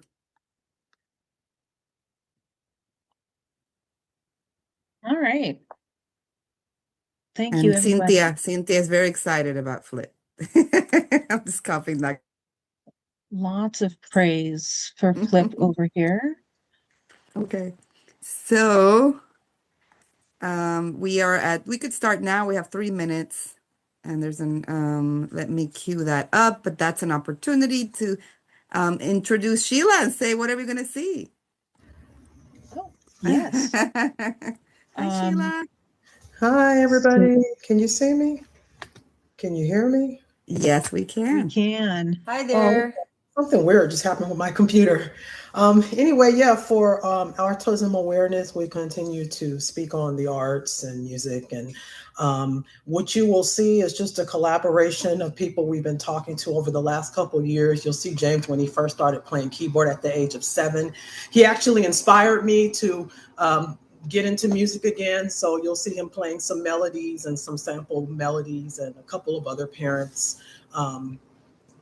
Contributions, some conversation with some music industry people and OUSD music people. And so just a collaboration of mixed things. And this is just to increase ongoing awareness for the arts and music, and also a ban on hate speech within our schools to keep our kids safe. So enjoy. I'm not a video person, but I'm more of a keyboardist. So, and you have a hand, Sheila, from Janet. No, that was my bad. I was just saying, just trying to say Hi, heart. Mrs. Anderson. Oh, Hello. she's the guest teacher. Oh, yeah, I made it. Oh, it's great to see you. Thank you. Thank you. You too. Okay. So this will be playing up until 7:55 when we return, JD. Thank you. So can I go ahead? I think I'm going to go ahead. Okay, there we go. Sorry. Yes.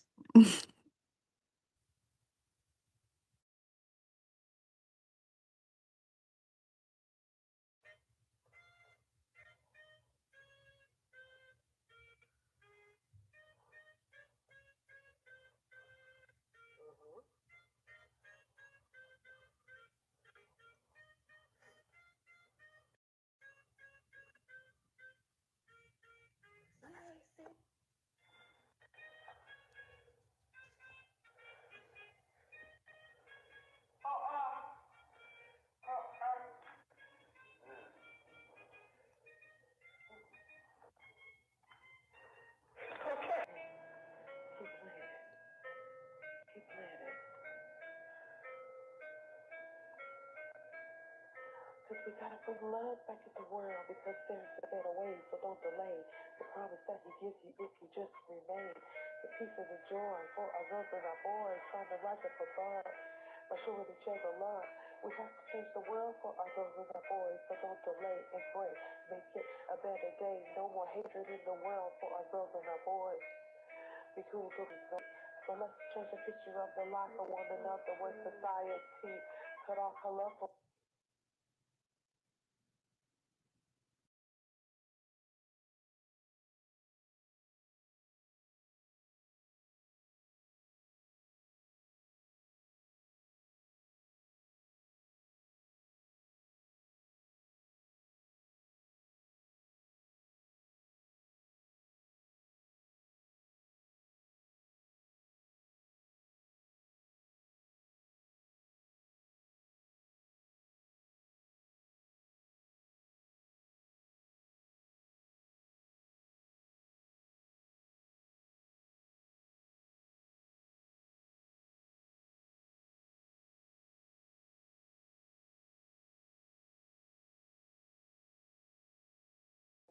I'm not a music teacher or a musician, but and I'm still furthering, my education and how to use music to help, touch children in urban communities, children, like she said, with autism and so forth, to help them learn in all the academic areas. Music is a tool that I know that I can use to elevate a child's cognitive knowledge about the world and opening up. We both worked in the music industry for many years too, and so she wanted us to support her, and we're here to do that. Appreciate you both so much. That whoever is working with students who need patience, they need know-how, they need like more professionalism than the other teachers because they have to be so highly trained to understand brain development. And if they don't understand brain development, if they don't understand how music has literacy within it, if they don't understand like how brain pathways get built, then they wouldn't understand why Caden's hands weren't working the year before and why a year later they are.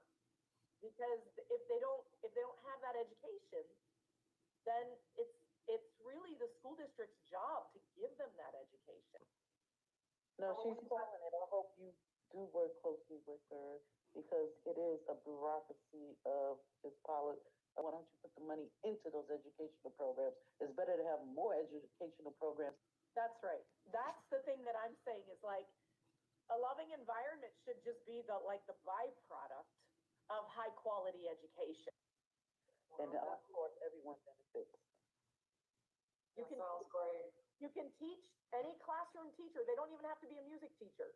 You can teach a classroom teacher how to have a bucket full of drumsticks and how to count beats and how to divide a circle into 16 pieces and how to count quarter notes and half notes and eighth notes and whole notes. And it's just building brain pathways over and over and over again. It's just building brain pathways. So you have to put something in all classroom during the day. This is part 2, and I appreciate you guys' time. Thank you so much. Take care, Sheila. Keep me posted. That's much better. I surely will. Thanks a lot. Awesome teacher. Appreciate it. Thank you. Nice to meet you, Tamu. Nice to meet you too, and I hear the wonderful work you're doing. I see it from what you spoke of. Thank you. Bye. Bye, James. I'll tell him you said bye. Okay.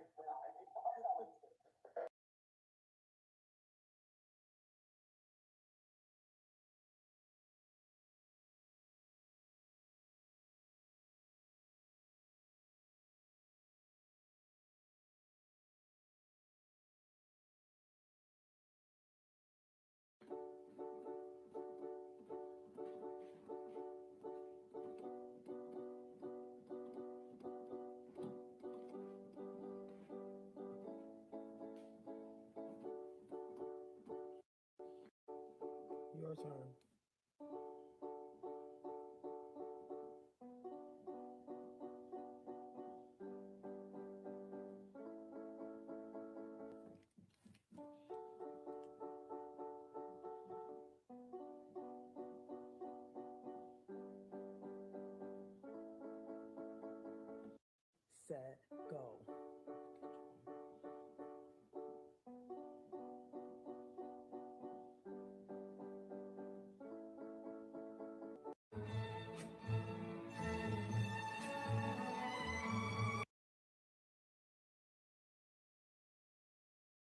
Always grateful for Mr. Joe Manikin, parent leader, and much more. He wanted to say that yes, you can also say that the level of engagement and learning with the one-on-one music teacher who is specialized in working with non-speakers simply cannot replicate in a class environment. This should be an available district-provided service along with things like speech, OT, and adapted PE. Another comment myself, I am a master keyboardist and a parent.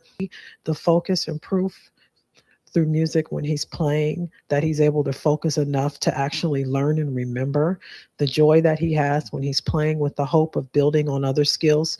There's something about the music. From mother and special education teaching, who is an Emerson early childhood moderate ESN teacher, wanted to just state that just super proud of my daughter Birdie. She is currently in a mild moderate class at Sojourner Truth and made this very short animation recently. I'm always inspired by your commitment to the importance of the arts for our kids. I think it should be lifted and honored as an essential communication style. My daughter otherwise has selective autism and she's best able to share who she is with the world through her artwork. So I'm grateful for your dedication to always amplifying that. Thank you, Miss Leona. Miss Shelley finally writes that her child is in Ojai band and they have plenty of footage for Brewer and Ojai music overall, that music and arts are incredibly enriching for every child's mind, growth, and development. She is a strong believer in giving our kiddos as many opportunities as possible to grow. Miss Shelley Gonzalez.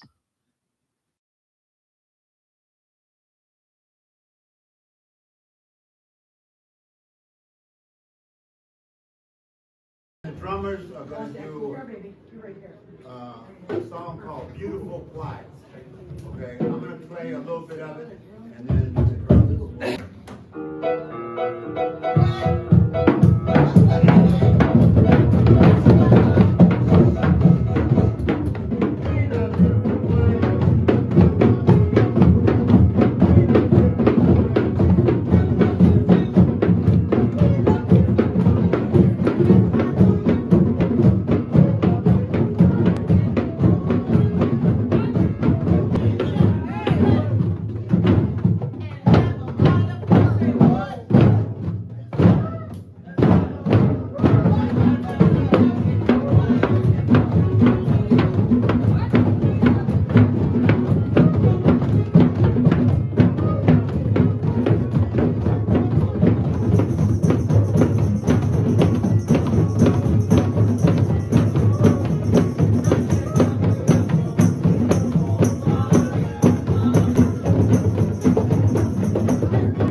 Your turn.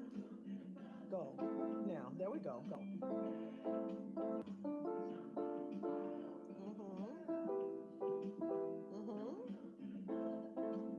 Yeah, you're doing it.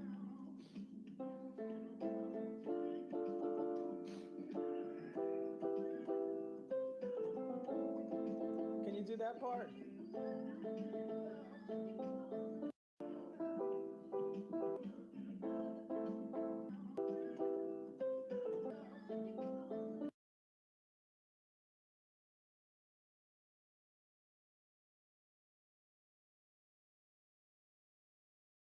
Chance of breaking the vicious cycle of destruction is by recommitting to self-worth, value, and respect, and for self and each other. To be in the most loving space through positive music and the arts and language for our youths. Change.org, save our future now. Okay. All right. Thank you, Sheila, for putting that together for us.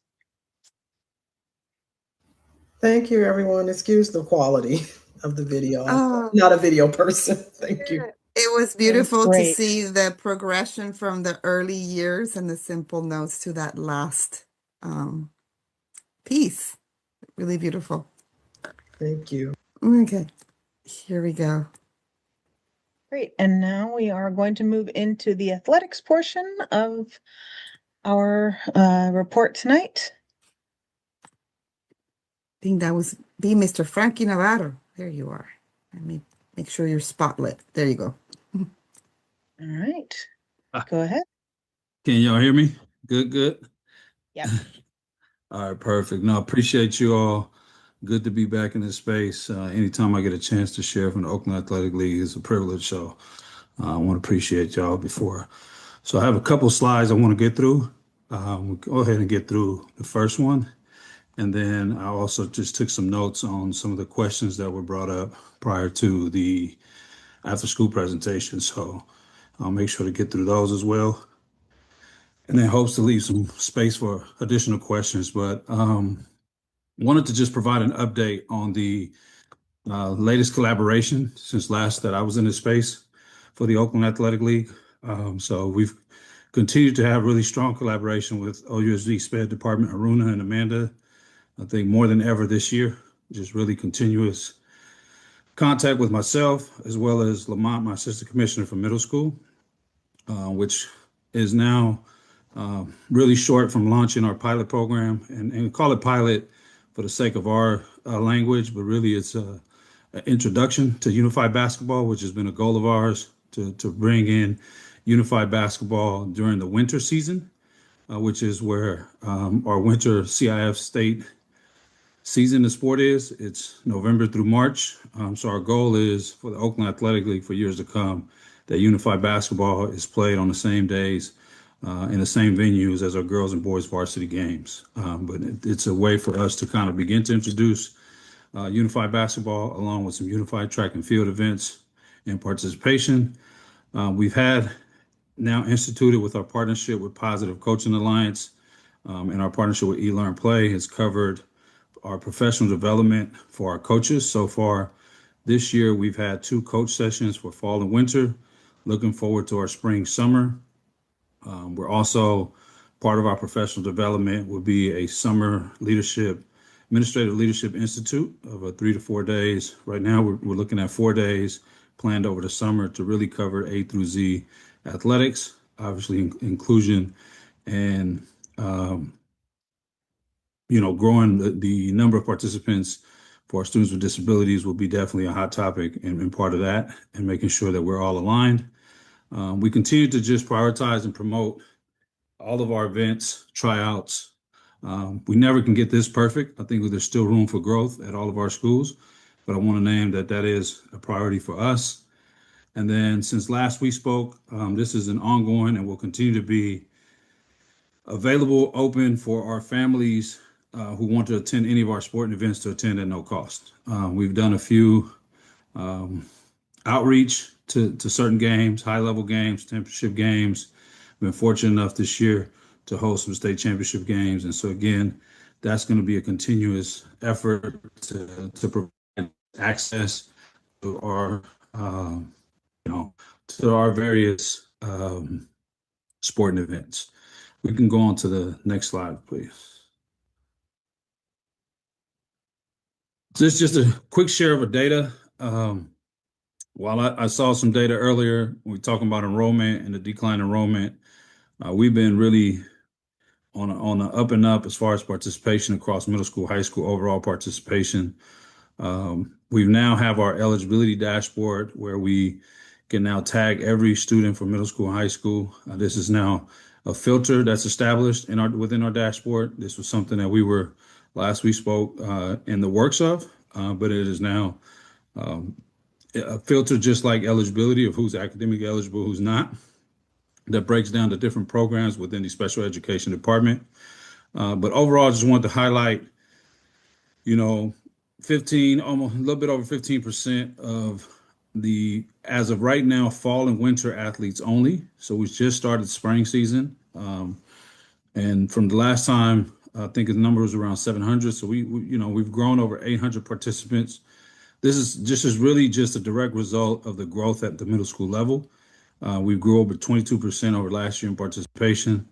So we were at 62% of middle schools enrolled students playing a sport, and that's just really a direct result now into a lot of the ninth grade, 10th grade participation has been really just a pipeline that's been created through middle school. But a couple of the highlights, I think one of the consistent numbers that we look at is the athletic participation numbers.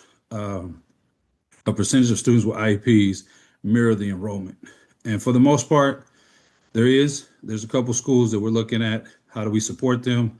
How do we encourage that? But overall, from the last time we met, this has been an ongoing conversation with our athletic directors. And as we look at Title IX numbers, we look at participation numbers. This is another data point that we will continue to look at and monitor to make sure that the enrollment numbers for students with IEPs mirror the participation numbers for athletes. Then we can dive in deeper in the different programs within SPED, also between boys and girls. So again, just wanted to share that quick data, and just as a form of us continuing to monitor the data. We'll continue to track this.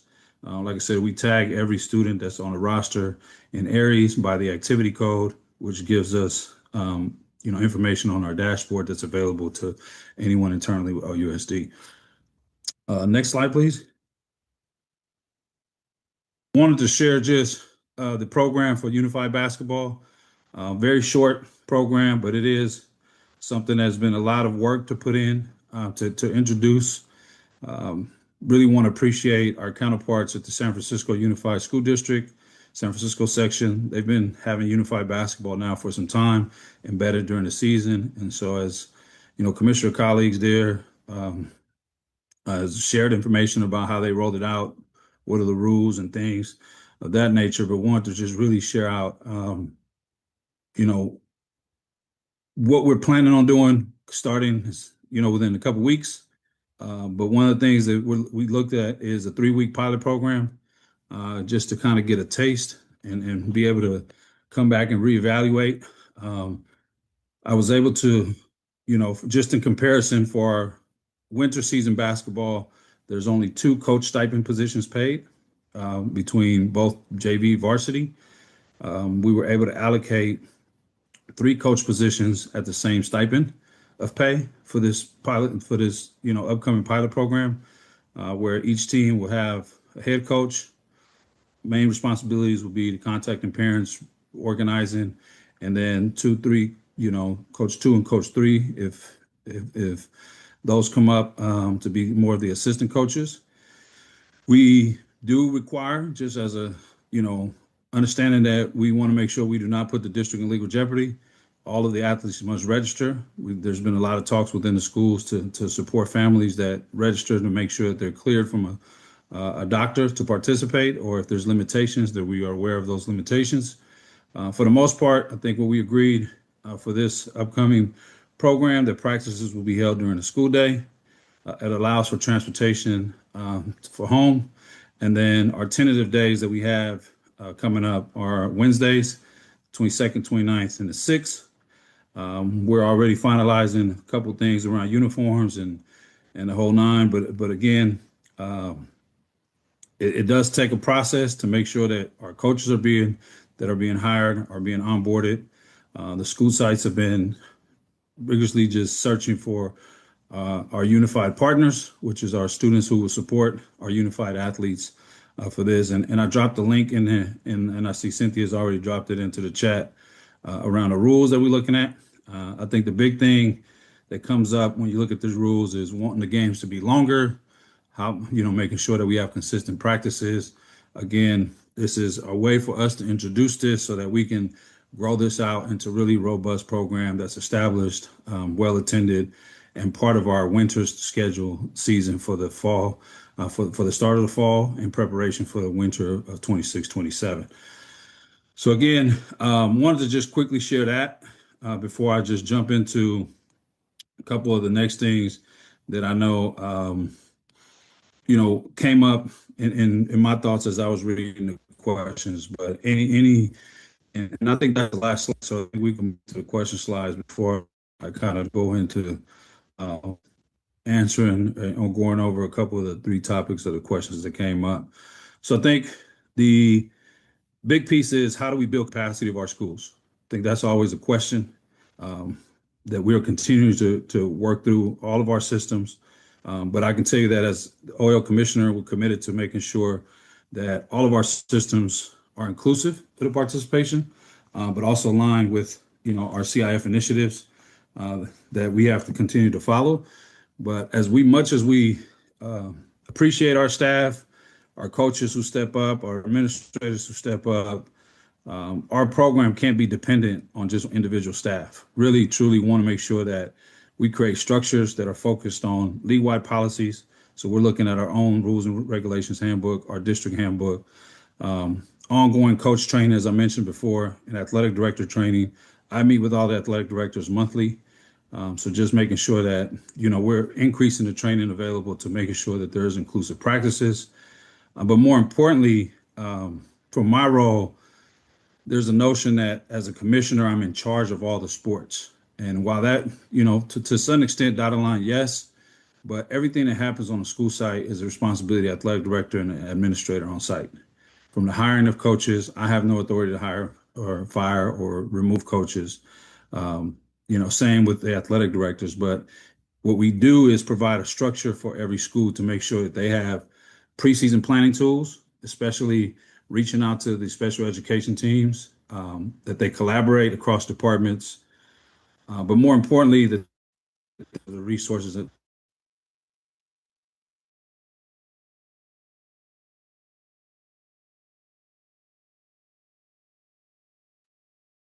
JD, I see you moving, but not Frankie. so ultimately continue to collaborate with the schools. There's my yep. So, Frankie, you froze for a little bit. My own Okay. internet is unstable, so I'm sympathetic. We've been lucky so far. But yes, you were saying something about you are not the bosses, but that you do provide a structure to plan and rule. Yes. Yeah, so, and then Okay. you No, kind no, of for sure. froze Like, from. what I was saying is pretty much, we provide the structure through the athletic director to make sure that they're collaborating across departments and that they have the tools to make sure that they can support their students proactively, right, prior to participation beginning. And so that's something that's highly on the priority list for us, just to make sure, as we think about how do we create and establish these sustainable systems. And um, there's some schools who have demonstrated, but I'll be quite frank that we have a lot more digging to do and a lot of data to research around who's doing it well. We a lot of times see it on the service level. I do anticipate that this unified basketball the next 3 weeks will really provide a bigger lens on how schools have been preparing, how they're recruiting, how they're identifying their supports, how they're collaborating with the special education staff. I think some of the same challenges that were mentioned in after school, right? The willingness for folks to work beyond their scheduled day has been a challenge. But I can tell you, as a department, one of the second biggest expense for us is overtime of staff behind transportation. And so I'm not short of providing additional hours overtime for folks to work. I think it's a reinvestment back into our own people, but it does take a collaborative team to make sure that we can see who's doing it well. But overall, the framework is the schools who are active in recruitment, who can really collaborate between athletics and special education staff. Those are the schools that really can create a team culture centered around belonging and access. And so those are just some things that we will continue to assess. Um, you know, we continue to target, and then we'll continue to work with administrators and ADs to review action plans and create measurable goals to ensure that inclusion is across all OAL schools. So far, like I said, Skyline has been one that has been really of just super helpful in building that out. There's been a couple of their staff has worked and built a relationship rapport with us through other departments as well. I do want to pause there just in case there's anything that I need to clear prior to me kind of going into the next steps for sure. Because I think one of the other pieces that I saw was around family outreach. And so that's important as well on our end.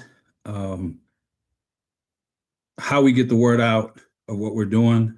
There's a couple things that I think when I think of family outreach or the student experiences, it's aligned with our overall mission and vision. How do we continue to change the narrative about how people feel about the Oakland Athletic League? And so it's important that as we prioritize intentional engagement to ensure that families are aware and one, build the trust with the families that what we're doing is the right thing. We're communicating in different ways. We try to, all of our physical information is translated in various languages. We can provide additional support. But it does take really a village of each school site to gather the information, provide the information, and have direct engagement through their on-site teams, for identifying those students and promoting the possibility of participating. And so one of the things we want to do to ensure students feel supported from the first day is ensure that we're, planning ahead. And I think that's been the main thing is how do we communicate to the families about what's happening? How do we provide additional training for our coaches to be aligned and understand accommodations, but also just be able to redirect coaches when, those issues arise that accommodations are not being met? And how do we have a real plan on correcting those issues around, accommodating and making sure that they're not just deterring folks from participating. But ultimately, also, I think one of the biggest things that we started this year was the Student Athlete Leadership Council. And it's been great to see the peers also step up to just be able to share that knowledge of what's happening on school grounds. But more importantly, I think for my office is be responsive. As issues arise, things that we notice that need to be improved, how are we reacting to them and really providing solutions. And so overall, like I said, it's a process that we're still trying to figure out. We made some traction. We had a lot more work to do, but ultimately just want to assure everyone that, the Oakland Athletic League is really committed to ensuring students with disabilities are not just able to participate in athletics, but are fully included. And I think that to me is the most important thing. And, when they're included, supported, and valued in any which way, the experience is just that much great for the student and the families. And so these will be systems that we'll continue to tweak and improve. But overall, we have a strategy in our office to really connect with administrators on a biweekly basis. And so in my office is myself. I have Assistant Commissioner William Shavrin, who's a former principal. This year, we also have Mr. Jeffrey Taylor, who's Administrator of Special Assignment. And what we've done is kind of adopted, each one of us certain high schools, and we're meeting with administrators quite frequently to just continue to hone in and fine tune our processes and structures. And so, wanted to just touch on that before I can conclude. And hopefully I tackled some of the questions that I saw come up before the after school presentation for sure, but want to open it up for questions. All right, thank you. I haven't seen any questions in the chat. So if anybody has anything to ask or comment, please raise your hand. I will echo Patty's usual question. She's not here. She has children are very sick. Oh no. Okay. No, you're back. Okay. So Patty usually, if it interrupts again, I'll write it on the screen. Patty usually asks about middle school and the that they are in their team and cannot be excluded from a team in a way that's different from high school. So could you speak a little bit about that difference between middle and high? Yeah, so we have a lot more flexibility at the middle school level obviously we have our own governance, but whereas high school, we are tied to CIF rules around academic eligibility and transfer rules and such. And so one of our biggest priorities for middle school is pretty much a no cut leagues in a sense to where when students want to participate, let's find a way to keep the kids engaged. We have identified a couple schools that because of number of participation, that hasn't been the case. And so we're working with those schools, but ideally, our priority at middle school is to have a positive experience with sports. And so that doesn't necessarily mean, though, that, automatically my kids on the team and playing time and everything else. But I think where we've had some success with some schools and some coaches is how do you still keep a student around, and at the same time ensuring safety being a priority, right, around participation, but more engagement as well. And so that's something that if those situations continue to come up, I ask that you elevate those to me. We work closely with the school, with the coach to figure out what is the actual situation, in hopes to making sure that they have a spot. And we've had some challenges. I'm being fully transparent with this because we have some schools who have a lot more demand for a sport that there's either coach ratio, teams available, and then we have other schools who have open spots because they just don't have that many kids participating. And so overall, it's, I think, just one of these things that we continue to work with our schools to ensure that anyone being deterred from a team is not because, who they are, what their skill level is, and again, we would look at each individual case individually, but we have no problem, and I say we, our office, Lamont and I, of having that conversation with the coach, the athletic director, also principal, to ensure that we can figure out a way for a kid to be on the spot. Thank you. I'm still not seeing any hands or comments. I think we have a member who's experienced. Let me see, where is she? Inga, swimming. I don't know if that's part of your purview, Frankie. I think it might not be, but just I'm sorry, wondering. Cynthia. I was kind of multitasking a little bit, but what Yes. was asking about swimming? So I'd be happy to provide any feedback. I just need a little Well, guidance. our experience with sports is, Frankie, and this is where there's this kind of culture within OUSD that sometimes hides, is those of us who access sports through Special Olympics in district buildings. And sometimes that's our first entry into a sport. And there's been challenges with pools and access to that. So I'm just wondering about facilities limitations and how they're limiting the participation of our students. This is specific to Oakland High. We relied on Yeah, that. but are you referring specifically to Special Olympics and not just inclusion in Just in general, ed? like the whole an example would be this whole experiment with unified sports, right? And how, access to space can be very contested, and when you're trying to expand participation, and that's a very narrow example of how Special Olympics coexists with some of our athletic spaces.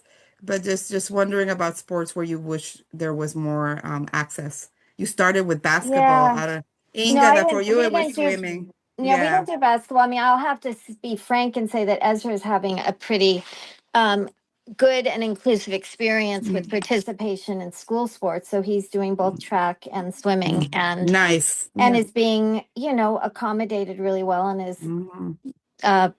growing, as well from his So that is participation. So that's been I a real was, positive yeah, experience. I'm glad because I'm just bringing you into the conversation somehow. That was so it is good that and he is at which school, just so that that school can get the acknowledgement. Oh yeah, with Oakland High, yes. Okay. And the coach, well, I'll say swimming has been very welcoming. Track, there were some rough spots there at the beginning, feeling like a certain lack of recognition of a need, and accommodation at the beginning, especially during like a transition period. So it definitely had a little bit of uh, uh, slightly confrontational. That might be a little extreme, but with the coaches, but that it's smoothed out at least. But that would be an area that I think could be improved is, that acknowledgement that not everybody's going to come in ready to just immediately fit in and just, participate as they expect. So that's my feedback about that. The pool, that's an unfortunate situation because the pool has been inoperable for, I've lost track of how long, because it was working at the very beginning when he was a freshman and maybe a little bit into um, uh, sorry, I've lost track of time. But anyway, it's been out of commission probably for a year and a half or something. And Special Olympics was using it, as you noted. So it benefited Special Olympics and the community and the school. But equally, everybody is disadvantaged now by that. I don't know if that was helpful, but that's just my. It was nice to hear from an athletics parent.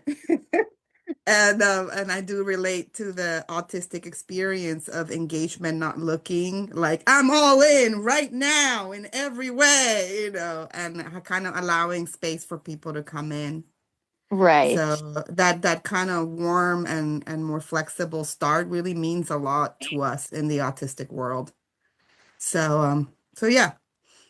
And sometimes it's hard with coaches that are very intense and Yeah, direct. actually, I'll just share one more anecdote, which is I think it was the very first day of track practice, and my son was there with his friend, and they were given instructions on, what the practice was going to look like, which was basically leaving the school, running down to the lake and running back. And they got lost along the way because they weren't keeping up. They were new runners, and everybody, the recruitment said, you didn't have to be an experienced runner to join. So let's also add that in there. But later when I questioned, does nobody at the beginning, the first couple of days, make sure that people aren't getting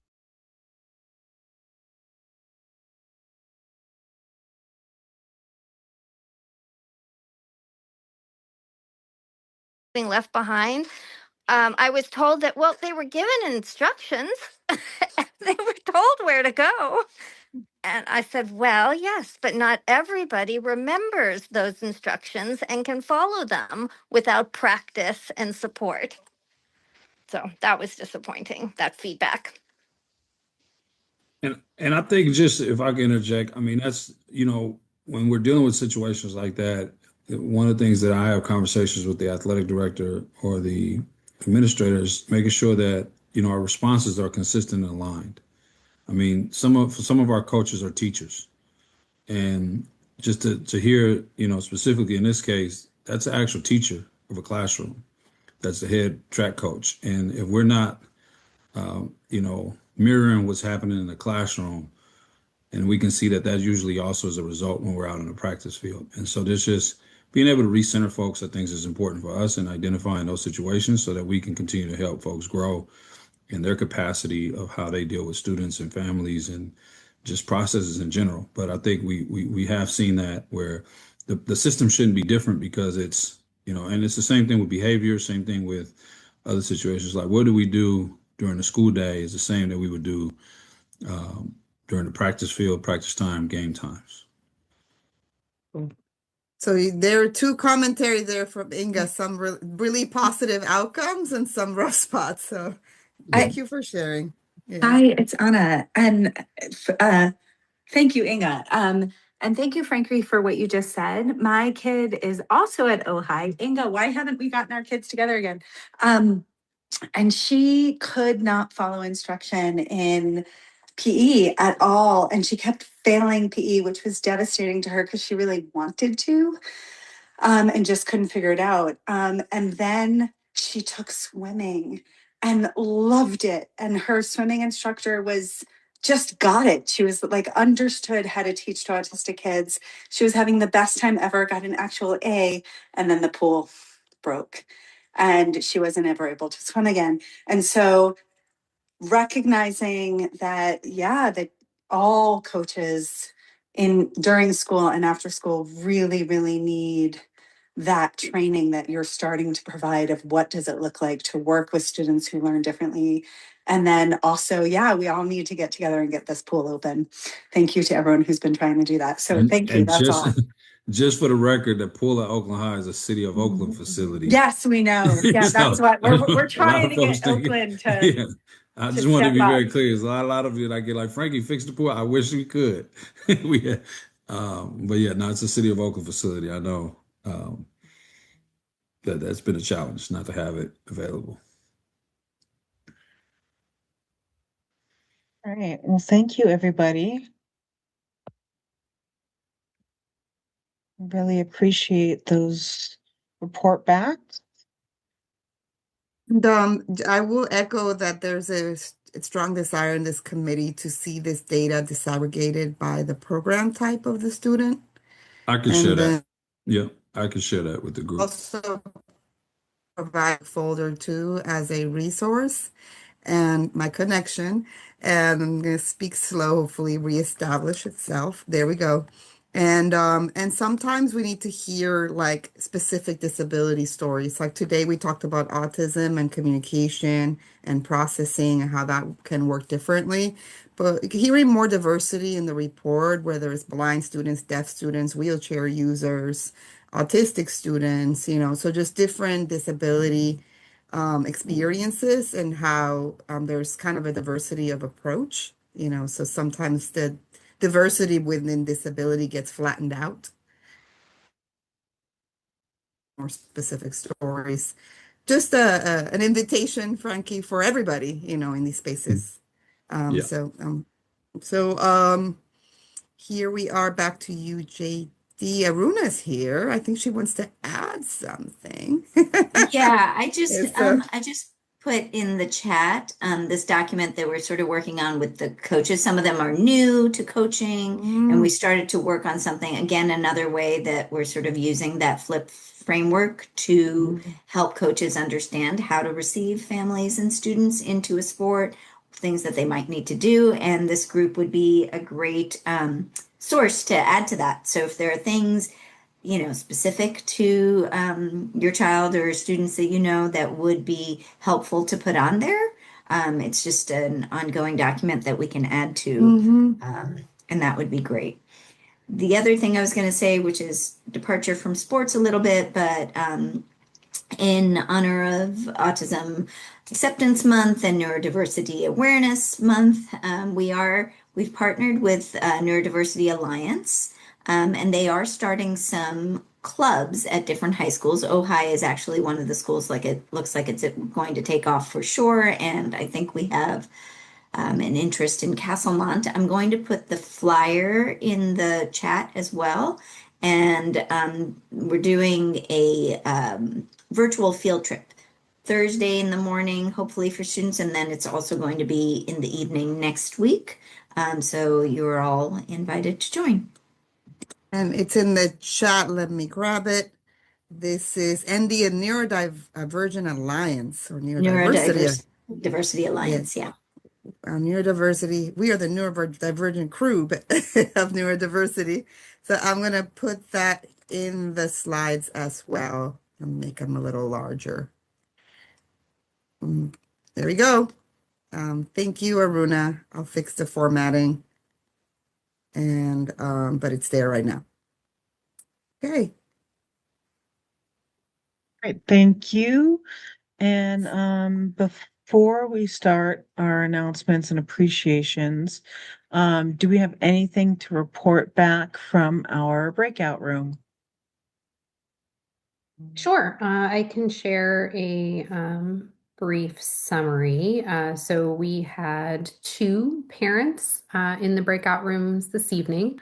There was one parent who was expressing concern about her child's school placement because her preferred location is fully enrolled and is therefore on the wait list.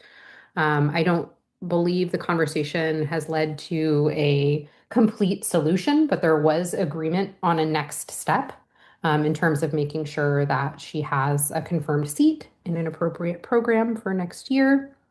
And then the second conversation was about a high school student who is currently excelling in some classes in her placement at Oakland High School, because in those classes, the teachers seem to be really understanding her IEP well and consistently implementing accommodations, whereas other classes are more of a challenge.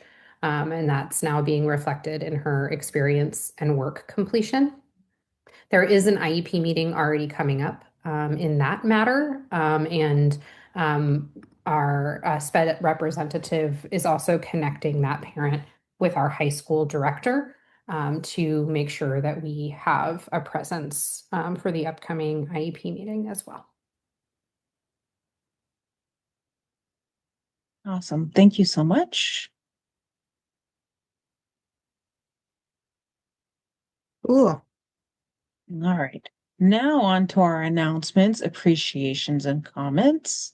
If anybody would like to contribute any one of those three things, you may do so now. I see a hand. Is that Sheila? Yes, it Yeah, is. we left. Yeah, hi. Can you hear me? Yes, we can. Okay, we left out for a walk, but I wanted to just thank you for playing a bad sound quality video. But I appreciate you sharing it anyway, because we continue to just hope for more inclusive activities through art in the schools. And thank you for everybody's support. Yeah, and we thank you for putting that together and highlighting that important aspect. And if Miss Leona's on kids. here again, I just wanted to thank Miss Leona's animation collaboration. That was very nice to see with the dog and the butterfly. I really love that. Thank you.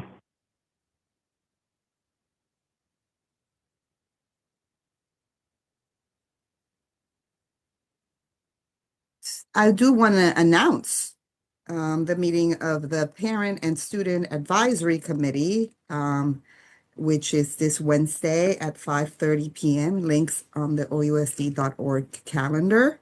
The focus is possible changes in the scope of work, or the type of work that two departments and particular programs might be doing next year based on layoffs and changes.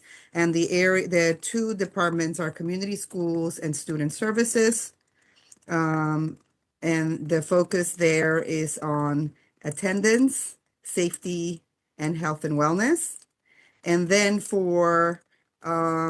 also for the Office of Equity, which has three areas of focus, which are interpretation services, engagement, family engagement, and targeted strategies. So there's going to be more detailed conversation led by about what came of the changes that the board voted on, and how things could look differently next year. Okay. And do you have a link for that? For the meeting, For that no, I'm meeting? just to say that you can go to OUSD.org, the main OUSD website, and in the tab About Us, there is a calendar. And then also, if you scroll to the bottom of the main OUSD webpage, the meeting is there with the link and the agenda. And if you receive notices for this meeting, you're receiving notices for that meeting as well from me, Google Calendar invitations. Excellent. And so seeing no other hands. Appreciating you always. Appreciating you did review this deck for more than an hour, like an hour and a half. Thank you for that. Thank you to our guests for their work. Thank you to Jen Blake always and team. Thank you to our interpreters who support these meetings. Coriander who left. Thank you for facilitating. And CAC, awesome leaders. I love you all. And I know I forgot a ton of people. It was Oh, Carrie and Kayla. thank you, Carrie and Michaela. And to the new folks who always come in and are ready to go with questions and comments, whoever that teacher was, thank you. Sorry that I forgot her name. We do have a debrief, thank you. Oh yeah, The end. our ending. Yeah, so but here is the link. I'm going to put it in the chat. You would like to reflect on this meeting more informally. People can join us for an